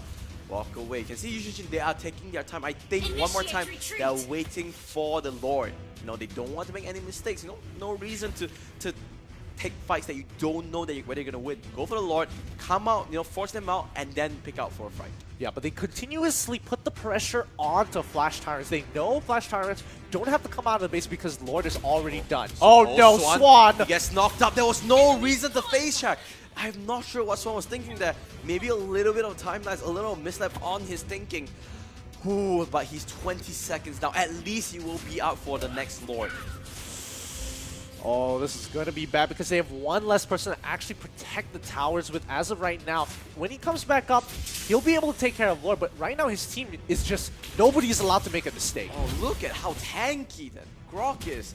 They need to be careful. Endless Battle gets purchased by Sian, so he will have a little bit more damage coming in the team fight, and Lolita is up, so at least that kill doesn't do that much. Yeah, 6 more seconds until Lord comes up here. This could be the fight that Flash Tyrants are looking for, but it's going to be tough because, I mean, if they set up, if Saiyan Reborn set up a trap, which, by the way, they can easily do, they have full control over the map, it could go pretty bad for Flash Tyrants as well. So this is what's happening here. Flash Tyrant is going to concede down Lord. They are going to choose to farm instead. Look out for Strangers just like this. Lassie forced out the flicker. Will they go for Lord or will they go for Lassie? Now, two members get stunned up. Yushin pause the ultimate. Lord does get slayed on the hands of Saiyan Reborn, on the hands of Yushin. Shit. Now the Flash Tyrants have to back out. They are so far away from the base. Where is the Guardian's Barrier? They stun up Evil, but that's not the target that you want. Flash Tyrants walking away. Lassie trying to look for a flank, but it looks like he's just going to back out, and Flash Tyrant has to reset. They have to look for a way to come back this game that just seems impossible. Look at the macro coming in from Saiyan Reborn. Immediately, Lord goes down, let's push them back into the base, go into the lanes, correct the lanes, and now they've got 3 pushing lanes They're again. going for it. Swan is the first one to target here. Want to kill off the Lolita. Can they get it? They get the Lolita. It's 4v5, and no one gets hit by the ultimate there from Hanabi. They are forced to back out, and now Saiyan Reborn, they have all the cards in their hand. Loon actually doing so much damage. He's trying to dodge. Will he get a last hit? The auto attacks is just not enough. Remember, he actually itemized on more towards crit instead, so there's just no damage. Oh man, I mean, so far that he doesn't have enough attack damage. The crits are only 200 and 300. We should be expecting more, but this is becoming more and more difficult. Lord is pushed in. Oh no! Sian gets tagged, and now here comes the maneuver. This could be the game-changing fight. Look, just auto-attacking, free hitting. He's kiting. He's doing it. He's doing it long. Can he stop the Lun? Can he stop the Hanabi? Yes, is the answer. But on what cost? They lost 3 members. Chunshin together with this Martis. Oh no. Aeon. Human on Blast! You'll get cancelled out. But here comes Aeon. He wants this kill long as well. The charge is there. Aeon, he's clearing out the minions. He needs to kill him! Oh no! The minions get it! The minions get it! Oh my god, the minions get the game! He made a mistake. He made a mistake. No, Saiyan Reborn take a game away from Flash Tyrants. They are here to win. Oh my god, you will not believe it. 1-0. And you know what? You trash talk well, but Flash Tyrants, you better walk the talk. Because that was a great game coming from Saiyan Reborn. Absolutely astounding. Nobody expected Saiyan Reborn to play like that here and really punishing Flash Tyrants for even being sloppy in the game. I don't know what to say. Gideon, words. Lun, amazing. He clutched out so many of those fights. Oh, Lun just tried his hardest. Credit to Long. He saw the opportunity to kill out Lun, and with that Hanabi going down, they managed to end the game. Yeah, I mean, it was a very good attempt. Overall, Saiyan Reborn were playing a lot better. They were still struggling to finish up the game, but they did a much better job macro-wise. This was just clutch from Long. He was so low, but Decimate gets the kill, gets the reset. Like you said, Saiyan Reborn, great macro play. Just getting that momentum. Such huge momentum as well. I mean, the Decimate resets were really, really good, and it was so necessary. If he was a split second late, and I think Flash Tyrants could have actually picked up the kill earlier if they responded better to it, but they were just playing so sloppy.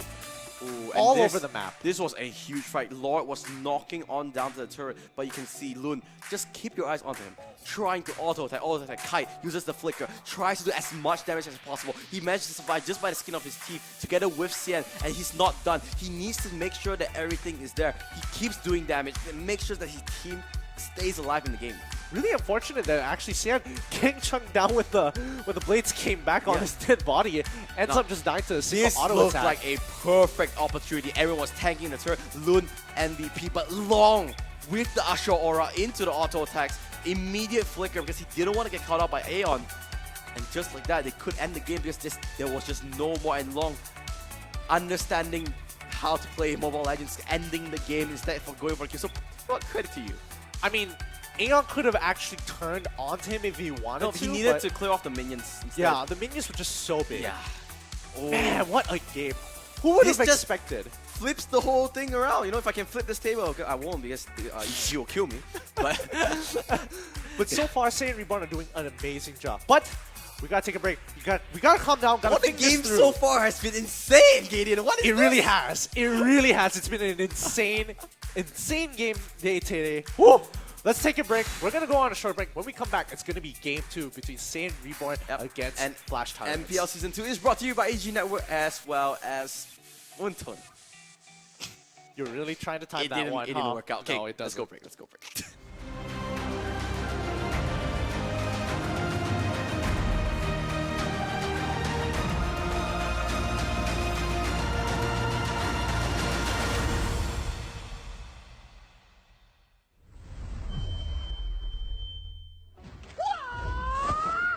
Wipe out all the injustice in the world.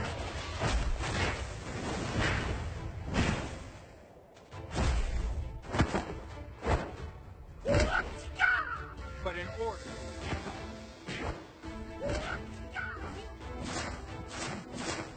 Destroy the turret. Launch attack. Knowing is not enough. We must apply. Legendary. The man who can beat me. Double kill. You have slain an enemy. Mega kill. Unstoppable. Double kill. Legendary. Legendary.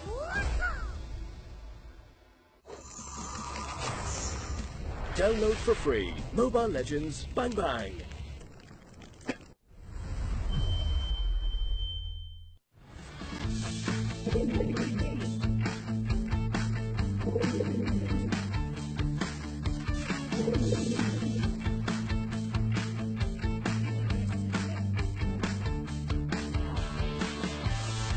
An ally has been slain. Monster kill.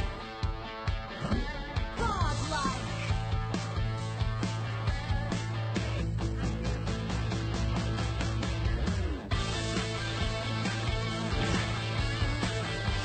Legendary.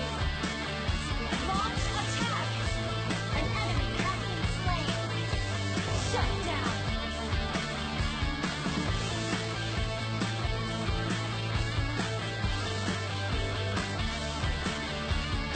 I have been slain.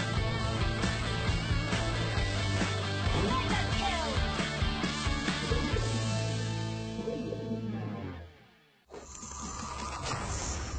Download for free. Mobile Legends Bang Bang.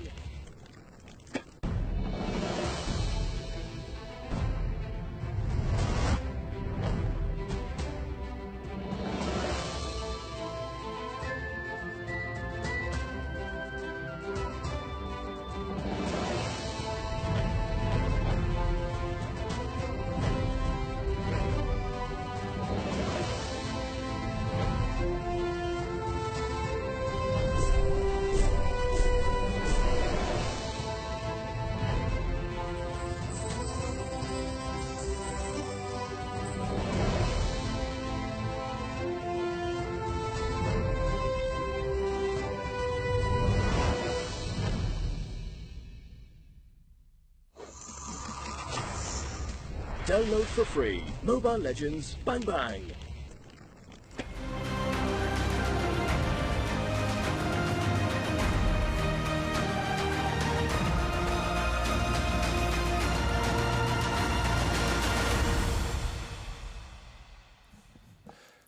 Hey, welcome back everybody to the MPL Season 2, brought to you by Moontoon. I can't do it. Yeah, I you're not can't do gonna the do it. timing thing. I can't. Brought to you by Moontoon and also the EGG network. But man, What a game. it's so far today's games have been the most exciting of the week so far. I don't know about tomorrow, but today is on fire. Oh my. You know what? Process, words, brain, words, vocabulary, vocabulary, ABC. Okay, anyway. Jokes aside.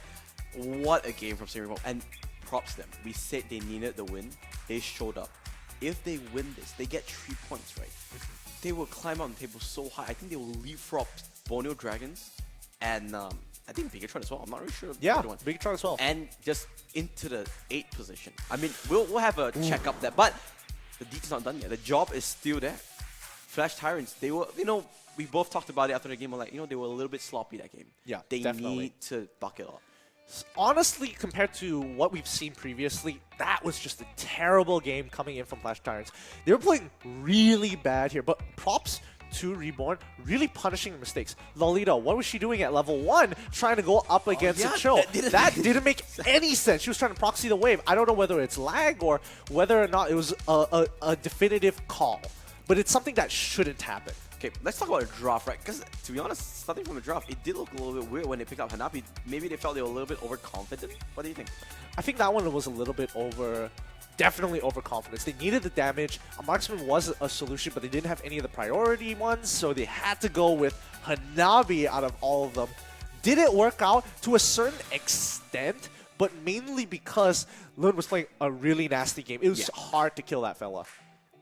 I mean, oh my god, that game was insane. I think every single one of Saiyan Reborn members came out to play. They showed up, and I want to see how Game 2 is going to unfold. Is it going to be more of the same, or will Flash Tyrants finally wake up? I mean, it's great, especially to see Saiyan Reborn actually bucking up here, because that means they can perform under the pressure of being in the last place, which kind of gives you the prospects, especially up against Flash Tyrants. Is Flash Tyrants really starting to do great as of here on out? We're just going to have to find out in Game 2. Oh, but okay, what do you think of the bans? Do you think they're going to keep out the same bans, taking out the clock, taking out the carry as well? Honestly, I think it's just a great idea. I mean, after Game 1, it felt like Flash Tyrants were either too greedy or just unsure of what to do at that point. And it's a 50-50, and if they go greedy again, they can be punished, and we know for a fact that Saiyan Reborn will punish them. And I still think they shouldn't have went for Marksman, right? And maybe they should have just went for a normal Assassin's comp, Fighter comp. Maybe they're just too restricted into this current meta, When you have those two top-tier Marksman banned out, maybe you just need to pivot out of that. But not, let's see what happens, because we are into the drop of the second game. Saiyan Reborn managing to pick up the first one. Now we'll be on the blue side, while Flash Tyrants looking for redemption, looking for a lifeline, will be on the red side. This is going to be a tough game, Hill. How great. Really interesting. We haven't seen a lot of Jawhead. I think maybe Jawhead has been... Your team Actually, yeah, I have no idea why, because Jawhead, ejector is so strong, you can just utility-wise, damage-wise, he is there. No. He is definitely there. But so far, there's so many priorities in certain team compositions. How you want to shape your composition to really start playing in a particular style. In many of these cases, you're not looking to eject people. Yeah, I would definitely not. You can see now. Let's see what Saiyan Reborn goes for. Remember, the first time around, it was Claw that was banned out. Looks like they are going to take out the Gushing. Now, this tells me that they are going to first pick a Marksman, because they do not want to let Aeon with having that Gushing, right? Yep. So they want to first pick Marksman. Now, it's up for Flash Tyrants. What are they going to go for? I think Flash Tyrants probably not going to ban out Marksman. I don't think so. I think they're going to ban out Minotaur. They might ban out a Minotaur instead. So at least they have options for both Marksman. And I think the first pick on the side of Saiyan Reborn will be a carry. Let's see whether my predictions come true. So far, it has not been working out so well from my side. Hopefully, this do turn things around. Yep. No, it's going to be a Grog. I think Grog, Minotaur, sort of same thing. Will it be a Marksman? That is the real question. Or will it be a Minotaur himself? I think preferably better to get rid of Grog, because Saiyan Reborn is the more aggressive in the early stages of the game. We're going to have to... I mean, they're hovering over carry. They're pretty much going to lock it in. And it's a 50-50. It's either you can carry or Claw, one or the other. Right now, if I am Flash Tyrants... Lock in Minotaur. Lock in Claw. No, not Claw. Not yet? Martis, yeah. Because you're not going to think that Saiyan Reborn's going to run a double Marksman, right? It's a really risky composition, and it's something if you don't train up that well, you don't pick it. I mean, you never really know. I mean, Saiyan Reborn so far have been looking pretty nice. Can they pull off a double Marksman composition? Hard to say. Hard to say. Saiyan Reborn should take in Diggy, take in Alpha. They are going for a double Marksman. They still need Diggy regardless. Really brave move. I don't know if they trained about it. If they train this team comp, it would work out well, but it takes a lot of discipline to play double Marksman. Like I said, I was talking to that guy from Bigatron, Indonesia, and he told me it's a strong comp, but you need all your team members to be on the same page. Looks like they are going to pick out Cho as well. The last two picks will be supports, maybe Angela, maybe anything like that. Now, if I'm Flash Tyrants, don't pick Marksman. Go for an early composition, but looks like they are going to pick Alice and Lolita. The Lolita with the Guardian's Bulwark with that shield just does a lot, block out a lot. Diggy Akai. Diggy Akai? That's what I'm thinking about, because you need some way to displace people. You need somebody who can get you out of, I think Diggy. But then you still need a dedicated tank anyways. No, I think you maybe go for Alpha here. Maybe Alpha? Cho can play the babysitter role. Instead, go for the Alpha. But Diggy, I think we both agree with it. Let's see if Say Reborn agrees with us. Belleric? Belleric and Diggy? Belleric and Diggy does work as well. No, looks like they're gonna completely scrap Diggy. So it's the same thing. Belleric and Cho will play this babysitting role. Lancelot will be in this offlane, as you call it.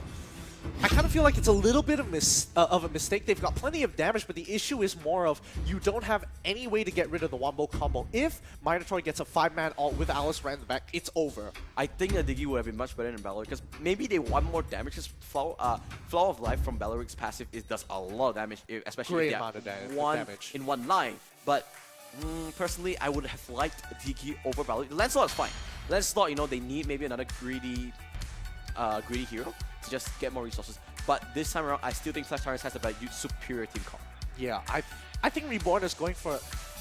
it's far-fetched because we haven't seen them pull this off before, but it's such a greedy composition. It's such a greedy handful of all the available heroes for them. Let's see. Predictions. Saint Reborn, is it going to be a 2-0 or will we see a game 3 get in? We might even see a game 3 here. I mean, Flash Tyrants, hopefully they've woken up. We don't want to see them play really, really sloppy like they did in game 1, but hopefully they correct their mistakes and are ready to take this game on. This is game 2. Saint Reborn versus Flash Tyrants. Flash Tyrants has to come back. They will be on the top right side, the red side, whereas Saint Reborn will be spawning from bottom left, will be the blue side. Are you expecting early invades? Yep. Oh, wait.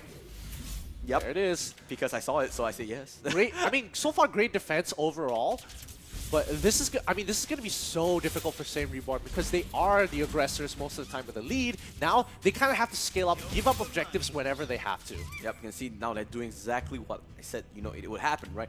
Put your 2 marksmen, your dual marksmen to just get babysit by a tank or a support and anything like that, so that he can farm for days, and that's what they're doing. Flash Tyrants trying their best to stop that. Especially Swan does use the charge, but he's only level 1. You don't want to die again like what happened in game 1. Looks like he will smartly just back out from this. Yeah, he doesn't have to worry too much, but I think River Crab is where the importance comes through because you want to invest your gold in your priority heroes. In this case, it's going to be Lacet and Long.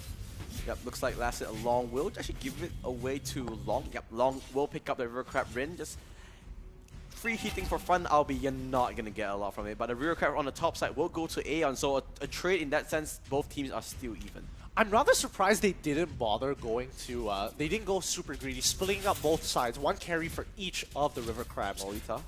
They wanted to secure 1, and that's what they did. Oh, Lolita. Yeah, but he has better mirror image, so he was always going to be safe there. They're just trying to put a little bit of pressure.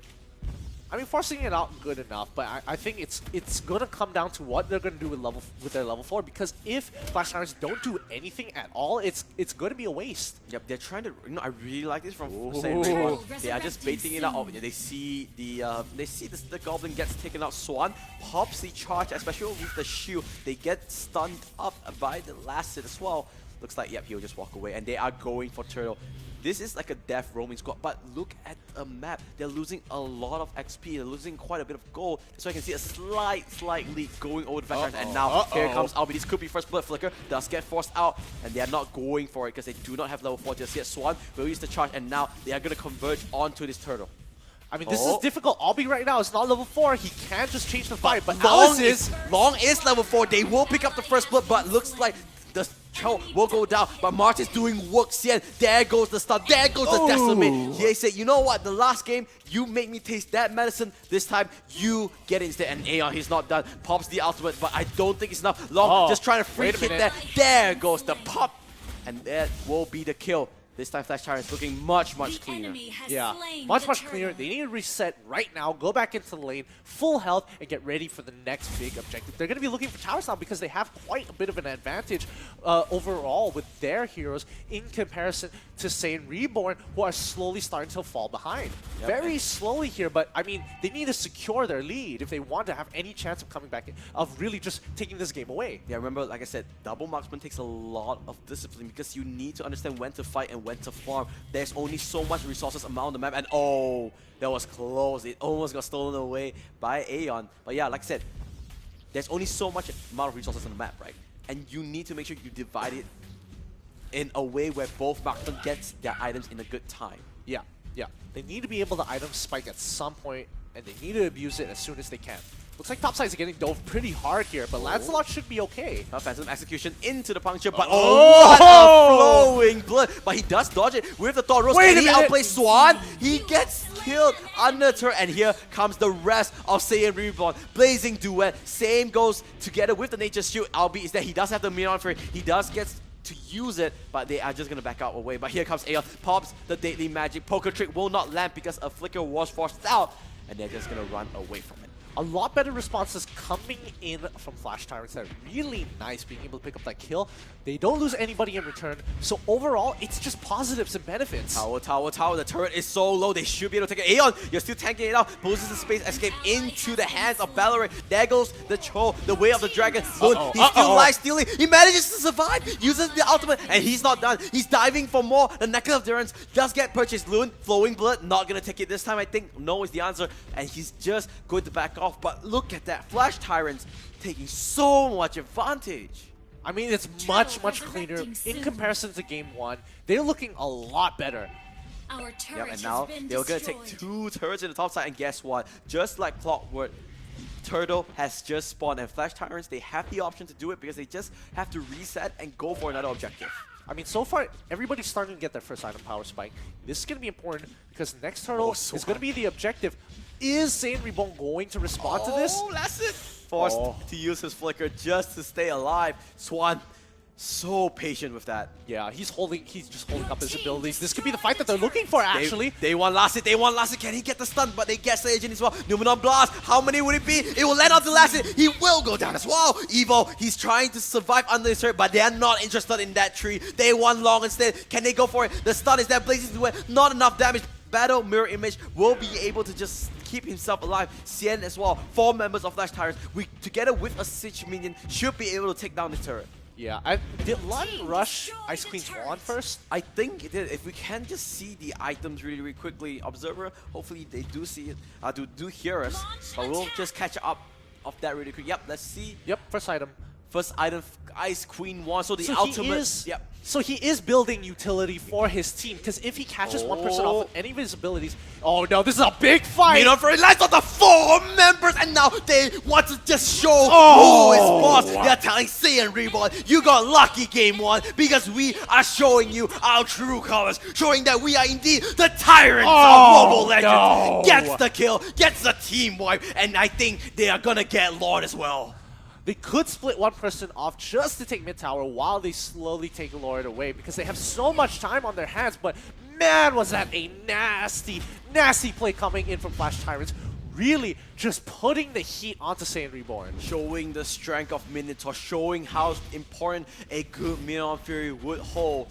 Just like that, Flash Tyrants doing strong, coming in with advantage. They haven't taken on Lord. I think they're just going to let Martis clean it up. They want to go for Evo. Nature Shield does get popped, but I don't think you can tank out 5 members. And just like that, they're going to pick up another kill. They do actually back out from Lord, so at least Evo did die for a Lord trade. Oh, Saiyajin uses the Way of the Dragon, kicks Swan out, but you know, he's a tank. You don't really want to go for it. Yeah, that's going to be another turret. Going over to Flash Tyrants here. They are slowly holding their hands right above Saiyan Reborn's necks here. Swan using the rust into the Flicker, doesn't catch up the last hit, but look at that. Lesnar doing what he can. He does get popped. He's just not enough damage. 1 person against 4. Those are not good odds, my friend. And he gets taken down. You could see Swan playing bodyguard, trying to just keep everyone away from the rest of his team.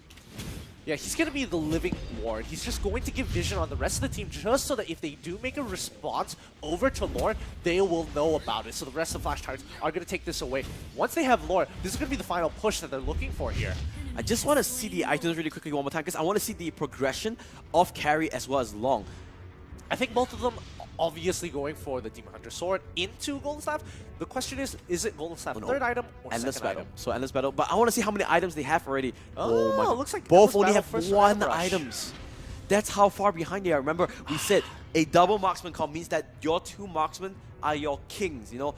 If in a more traditional way, they are your first position in your team. Yes. You want all your gold to be funneled into it. Right now, they're not looking like that. Yeah, this is going to be a really rough fight here because the team is going to look to tower dive at the very end here, and Alice is going to be... Just keep your eyes on Alice here.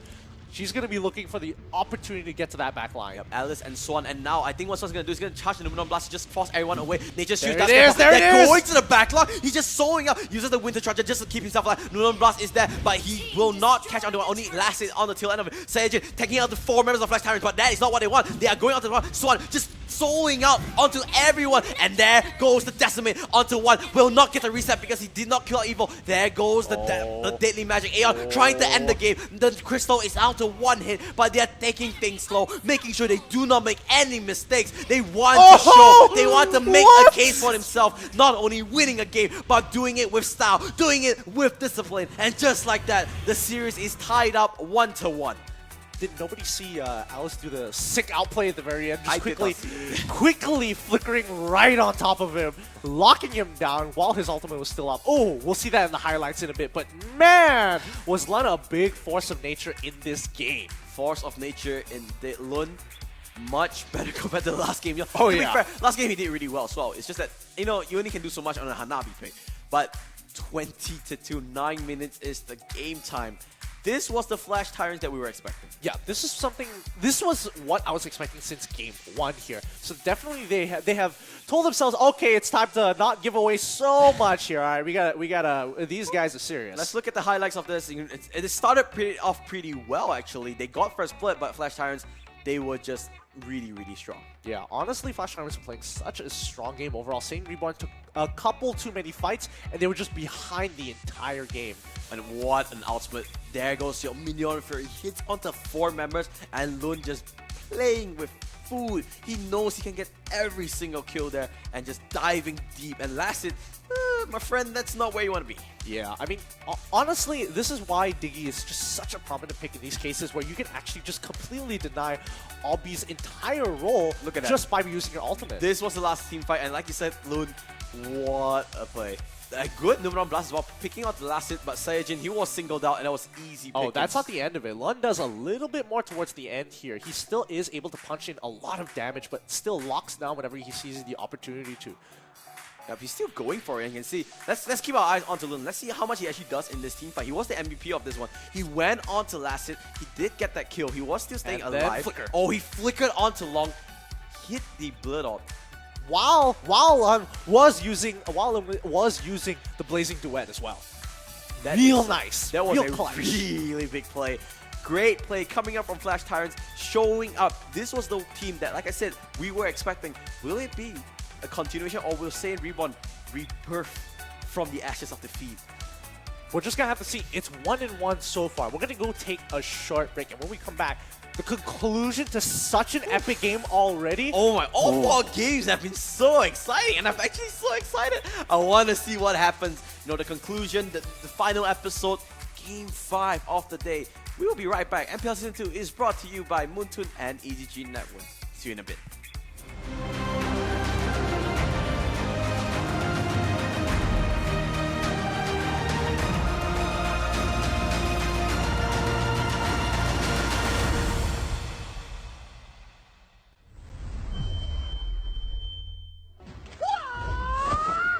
Wipe out all the injustice in the world.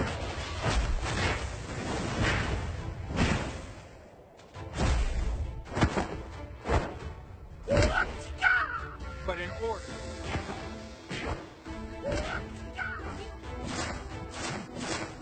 Destroy the turret. Launch attack. Knowing is not enough, we must apply. Legendary. The man who can beat me. Double kill. You have slain an enemy. Mega kill. Unstoppable. Double kill. Legendary. Legendary.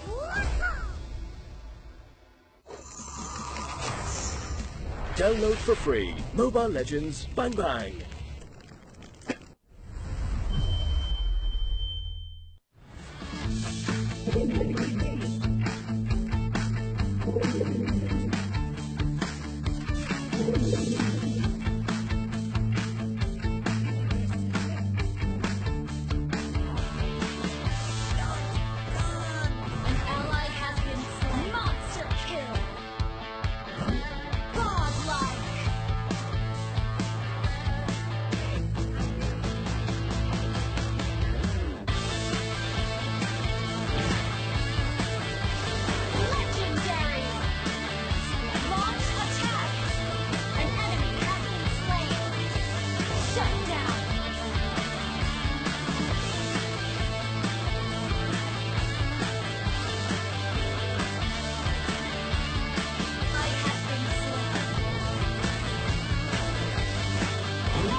Download for free. Mobile Legends Bang Bang.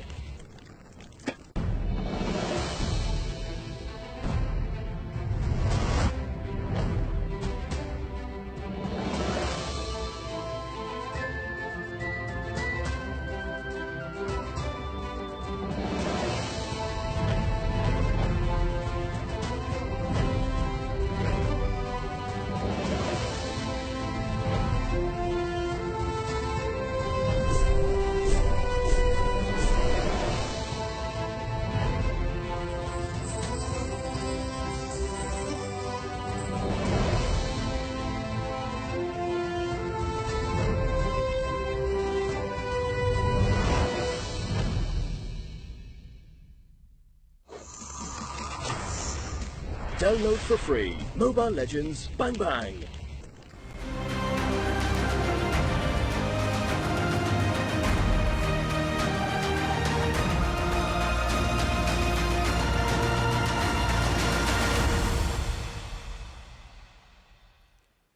Welcome back, everybody, to the final game of today. This is the MPL Season 2, brought to you by the EGG Network and also Moontoon. We're going to be your casters for today. The final game. Game 5. Final game. You know, this is just a regular season game, but it does feel like a special occasion. A little bit, considering how these teams are playing, it does feel like there's so much riding on these games. Oh my god. And you know, let's just do a quick recap. People missed it. You know, on the first game of the day, we saw like 2-0, but don't let that score fool you. You know, that was a close series, and GigFam Mystic looks so good. Absolutely. And I think in the following weeks as well in playoffs, they are going to be a huge threat. Absolutely. I definitely think if given the opportunity, there would be no 2-1. It's 2-0 either way. Yeah, 2-0 either way. And then following up in our current series, Saiyan Reborn king of swinging with a clean, a somewhat clean game in game 1. But then Flash Tyrants showing their true colors, coming out strong. Now we are 1-1 deadlock. Yeah, I mean, last game. It's rough. It's rough. And Flash Tyrants, after that game, a bit more confidence in them. A lot more confidence. Whew, they definitely rubbed off the rust and took things a little more seriously this time round.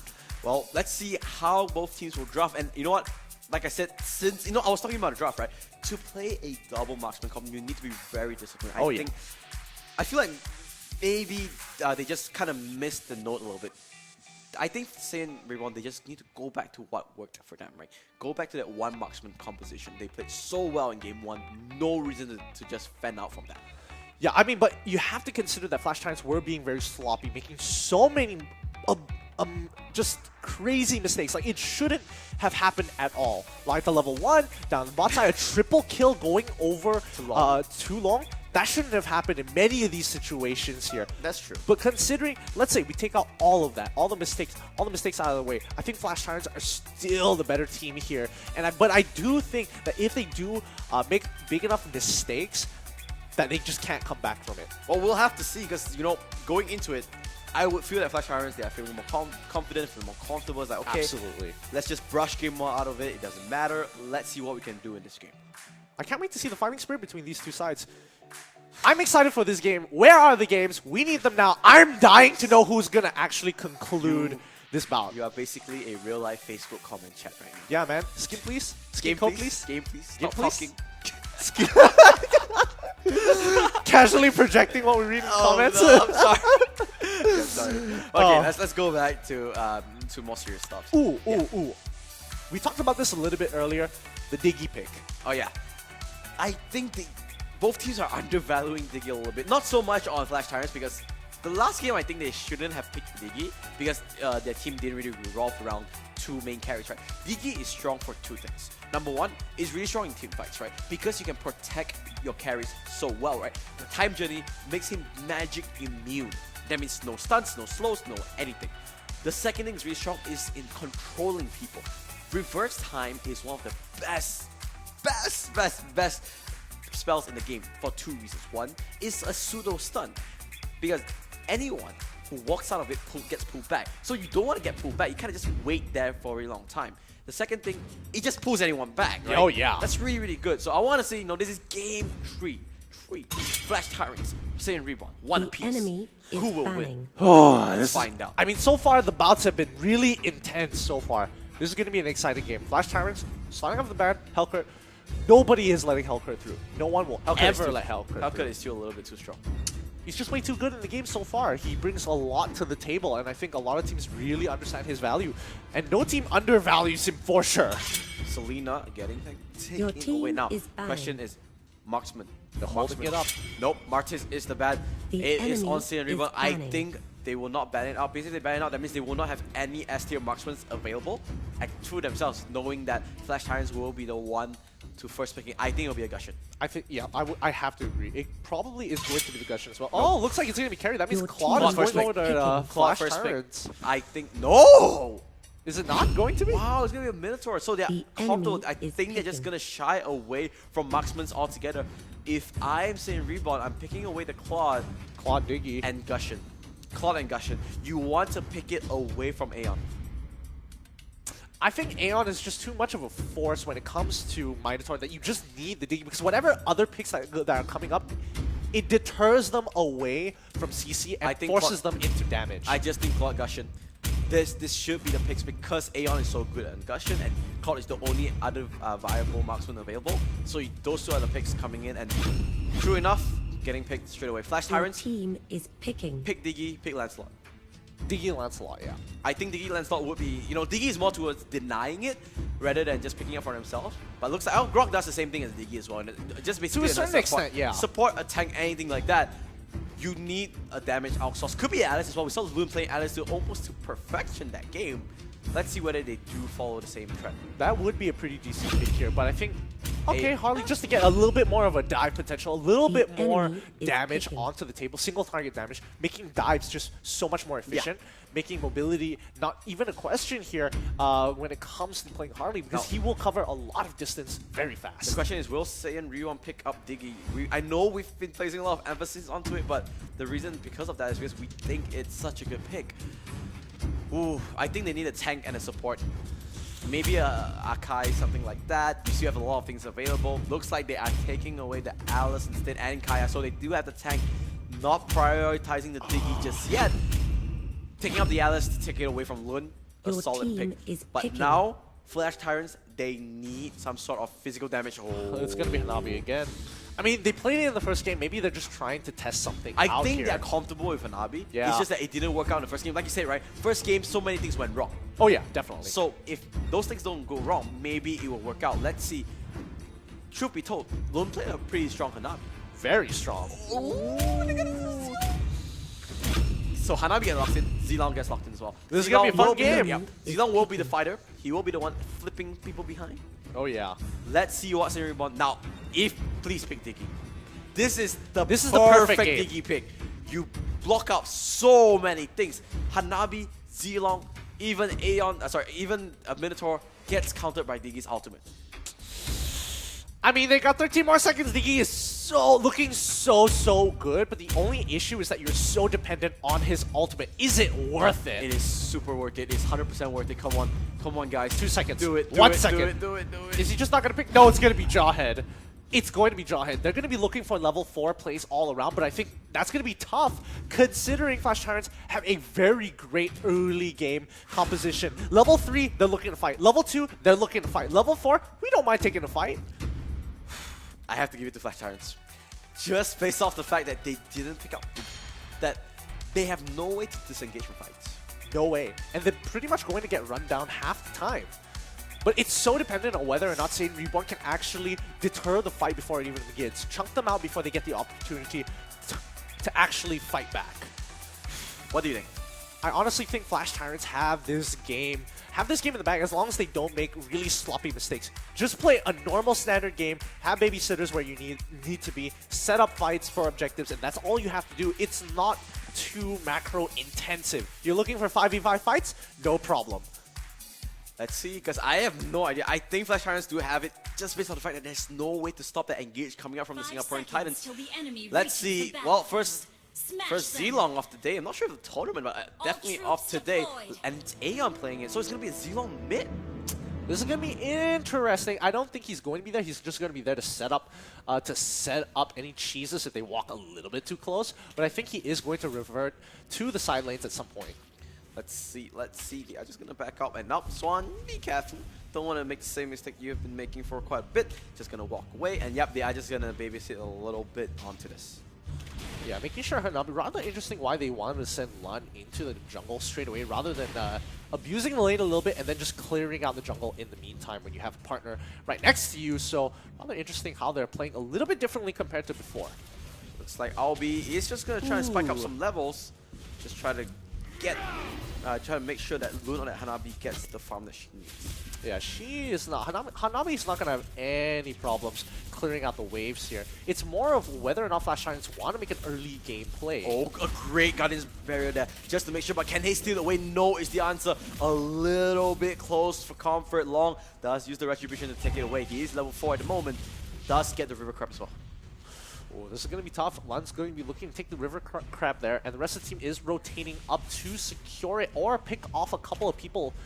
I mean, Aeon is already level 3. He can do it if he wants to. Oh, he's got no abilities now. Oh, now is a pretty good time, but so much... There is so much Overwatch when he is doing it. So much protection to make sure that he does get that. There was 4 members there. And actually, this lineup from Flash Tyrants, they're playing it really, really greedy. And Swan, he might get dived in there. He doesn't have the ultimate. Uses the flicker, tries to dodge, tries to play ring around Rosie on the turret, but it's just not enough. But the rest of Team Flash Tyrants are coming into this bottom side. If you can see it, Aeon is getting focused out with the Blazing Duet. Does manage to walk away. Xian is there as well. Saiyan Reborn getting off to a good start. Aeon forces just set up camp under this turret and recall back.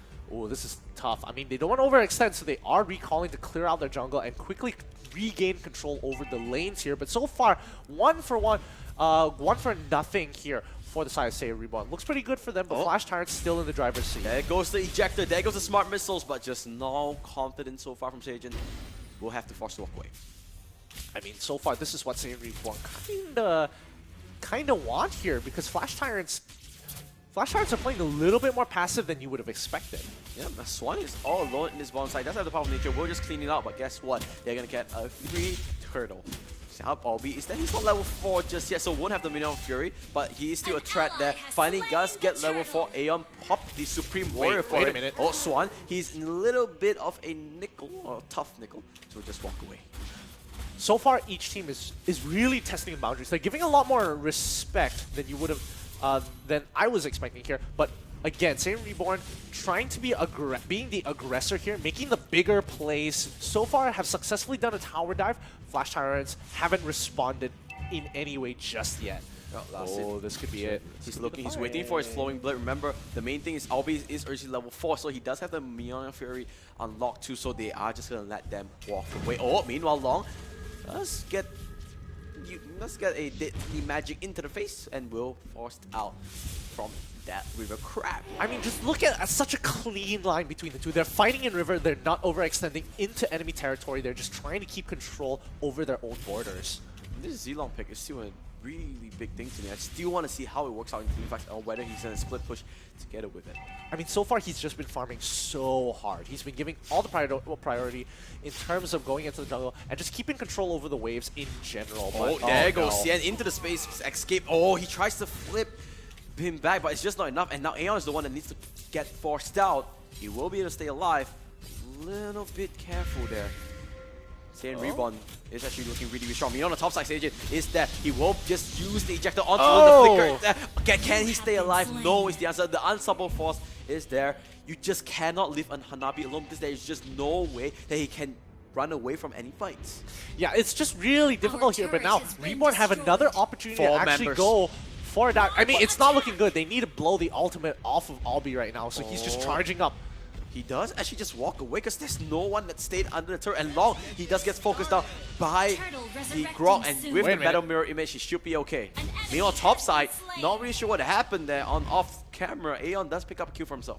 And that's why trying to go for a tower dive against a Minotaur can be so annoying as long as Minotaur has the ultimate here. Long is feeling really, really confident, but Swan is as well. Charges the power of nature, but will not use it just yet.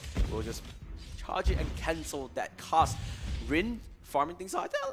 everyone is still pretty even, right? 1,000 gold, nothing to shout about just yet. Yep. I think Grok so far is just waiting for his ultimate to come back up to actually take care of Long, because Long is actually struggling to deal here damage. comes the spear flip onto Rin. There goes Daily Magic as well. They try to take down the Gushing, and he will 100% go down. Seijin will be the next target, and there it is. 2 kills going over the Flash Tyrants, and Grok, oh, wow, charge a little bit in the wrong direction, but he will be able to just walk away.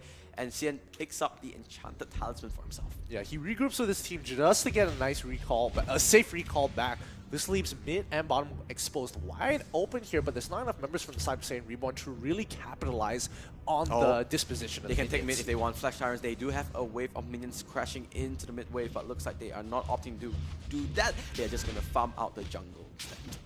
I mean, so far Saiyan Reborn's responses are good, but the problem is that they're not getting executed as much as they wanted to in comparison to 3 minutes ago, where they were looking really nice with the tower dives. There goes Flash Tyrants. There goes a Minion Fury. Pops up Evil. Oh, They no. Magic as well. 100% he will go down. While Saiyajin trying to do what he can. There goes Last Hit though. He pops the Blood. Oh, doesn't land on anyone, but he's just free hitting, face tanking Loon's ultimate. And now here comes Long. What can he do? Pops the Blazing Duet. Not enough damage. And it's a 2-for-1 exchange over the side of Flash Tyrants. Oh man, that was tough. That was tough. I really think Alice, you gotta keep your eyes open for the last hit here, because he will look for the opportunity to get right in the middle of the fight and just destroy your composition from the inside out. Yep, looks like they are trying to look for bottom side, but now one thing you need to look out for, Flash Tyrants has broken out all 3 outer turrets of Saiyan Reborn's side of the map. What are they going to do next? I think the next big opportunity is to look for a case to catch somebody off and then look to take Lord, but they need to keep the pressure onto the lanes first before they do anything like that. Oh, and this battle has get purchased by Jin, so he will be a little bit more, stronger in terms of damage, but not enough to go for Swan there on that Grok. Aeon does get focused on Supreme Warrior, gets popped just to get some extra movement, and he will be able to walk away. Not to mention, he won't be able to Albie, get CC. Beyond Fury lands onto 2, but a good flicker from Evil will make sure that he keeps his life, but that's what you need. Looks like they might go for more. There goes Albie. Remember, he doesn't have ultimate. Ooh. Wow charge though is there. They'll get 1 kill. Why not make it 2? Long is there as well. He actually pops into the 4-man team of Flash Tyrants, but he does have better mirror image, so he will be able to walk away. Ooh, that was close. I was expecting Long to do a little bit more damage there, but at least Albie was able to get out of a very awkward situation, almost seemingly dooming himself. But luckily, he was able to sidestep out of there, finding a proper exit to get out safely. Yep, so now it looks like they are just going to reset for themselves. You can see a lot of members on the side of Flash Tyrants going to recall. They might actually look for Lord if they want to. Rin forced to use his Incarnations, the ultimate, just to run away from that. Oh, this is becoming a very tough... Swan gonna charge out the power of nature. Is he gonna get picked off here? I mean, Evil could just pull Grok in. Do they have enough damage with Long? I don't think they have enough damage just yet. If you could just see their items, just to have a better perspective. Looks like he's got the Demon Hunter sword. That's just about it. He hasn't got a second item yet. Yep, they need more. I think he's looking for the Berserker Sphere. Judging from his items, might go for something else. Now, they are trying to run away. Oh, Aeon does get focused out. Sword Spike, he did get tagged by it, but with Supreme Warrior, with the extra movement speed, was able to walk away from it. Oh, now Aeon, he's gonna turn things around. He uses the Spear Spike. He's gonna eat a Blazing Duet to the face, and he will go down. But in exchange, Flash Tyrants get the bottom inner turret. Ooh, this game is going back and forth, but it looks like Saiyan Reborn are on the losing end of the spectrum when it comes to objectives. I mean, it's 5-1 towers. This is just really, really rough. And Saiyan Reborn are still managing to stay relevant in this game despite a 5k goal lead coming in from Flash Tyrants. Yep, that is true. So it's still really, really close. The goal lead, 5,000, nothing to really shout about because we're in the mid game, 10 minutes in. And the Kuras gets purchased, so he will get a little bit more tanky on that Grok. The real question is who is going to pull the trigger for the next fight? I think Albie needs to be able to pull the trigger. I mean, Swan needs to set it up. Definitely needs to set it up, but they got to be careful from the re-engage from last. If he pushes the backline away and pushes Hanabi away, it becomes so difficult to play the game. They need to keep Placid in check. Make sure that he doesn't have that Alice, that opportunity to go to the backline.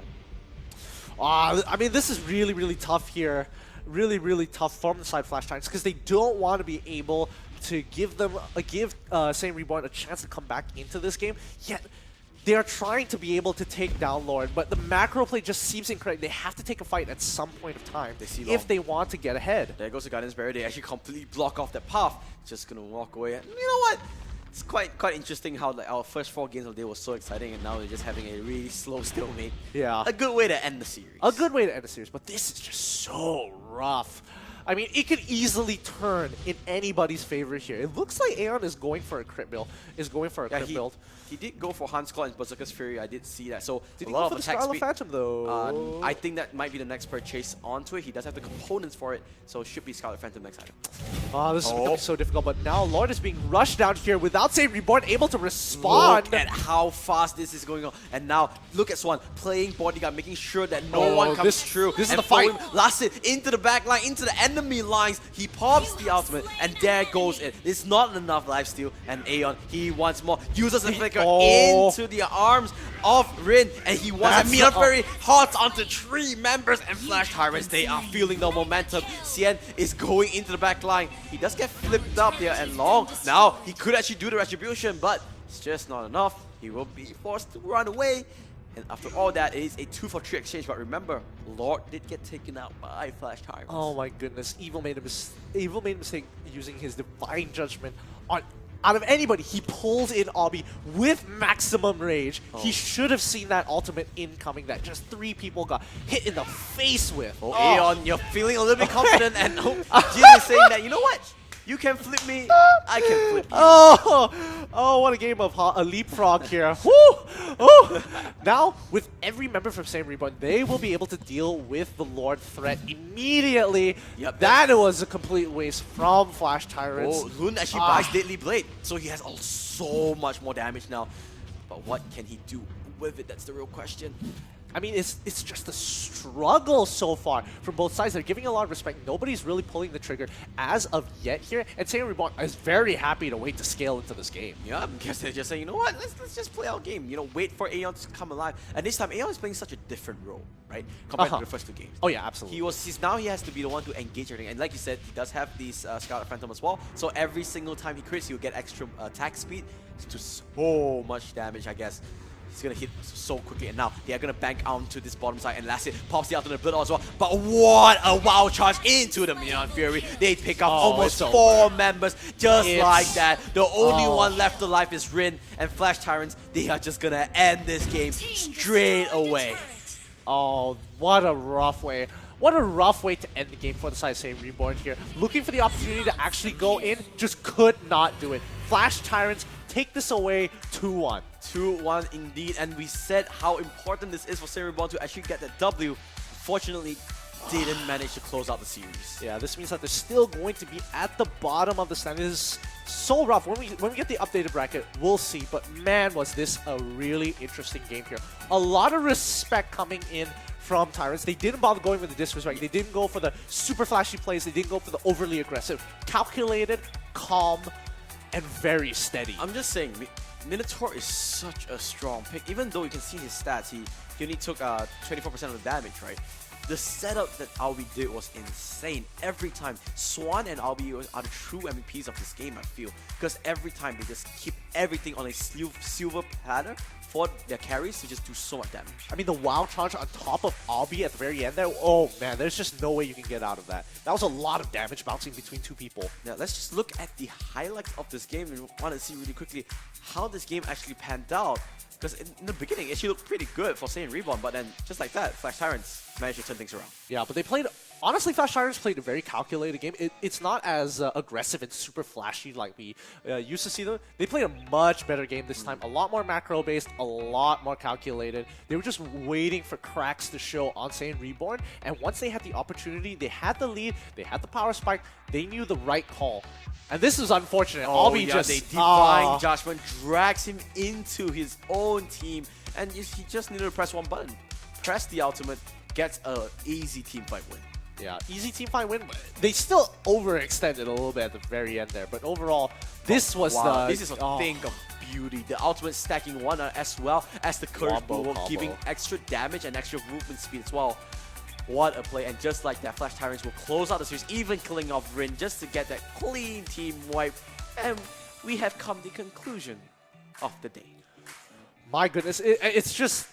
I'm surprised how much we got out of these games. Yeah, definitely. When we first got into this, we were expecting, oh, just 2-0, easy 2-0, smashing them, but it's very close. It's really pushing these teams towards the edge, and that's what I like to see. A lot of progression, a lot of growth coming from every team in the MPL.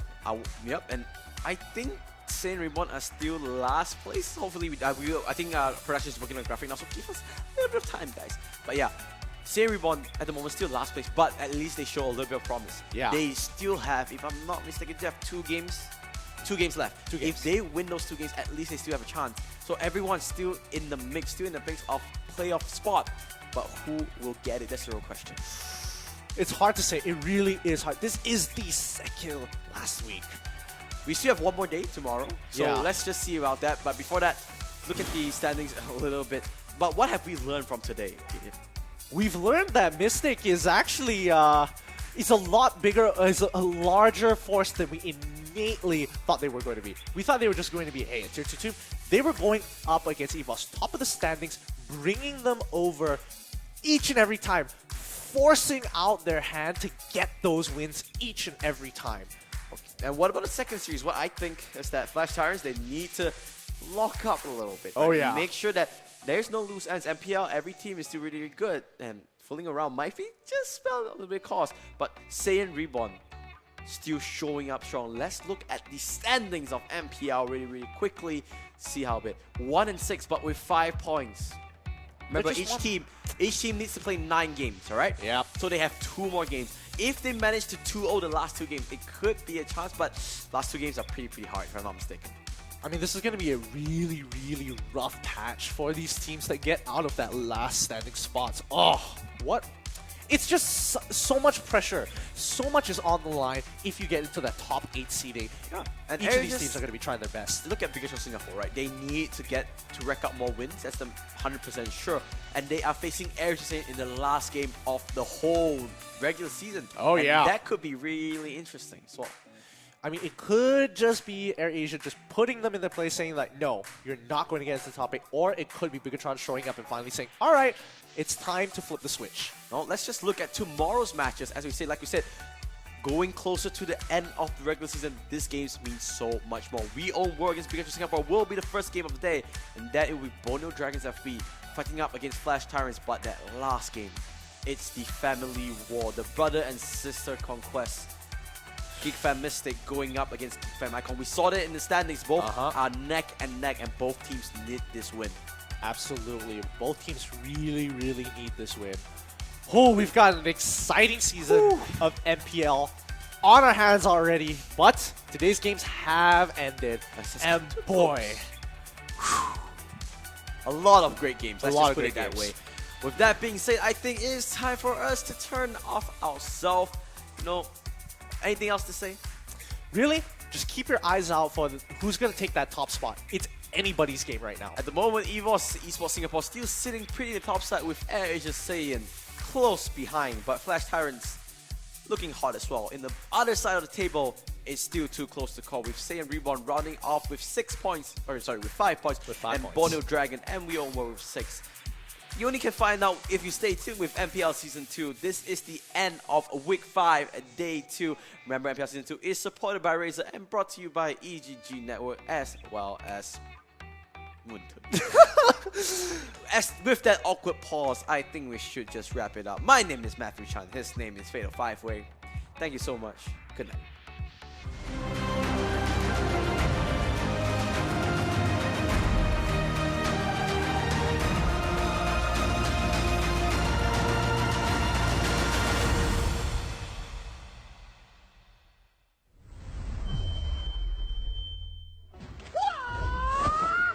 Wipe out all the injustice in the world.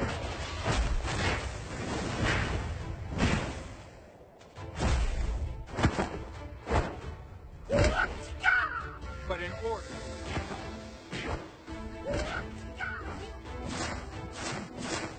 Destroy the turret. Launch attack. Knowing is not enough. We must apply. Legendary. The man who can beat me. Double kill. You have slain an enemy.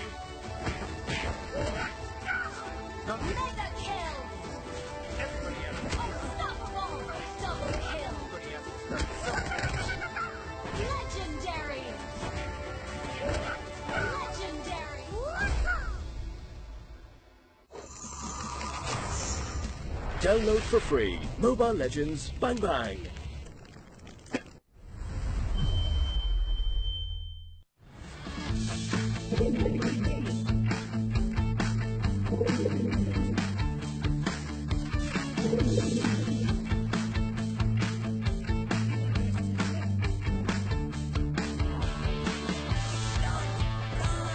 An ally has been slain. Monster kill.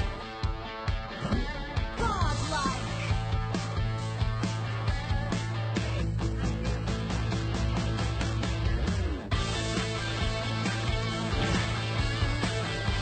Legendary. Launch attack. An enemy has been slain. Shut down.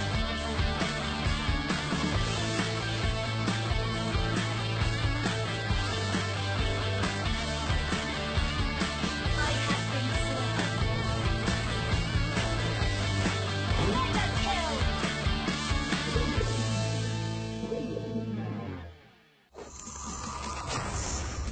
Download for free. Mobile Legends Bang Bang.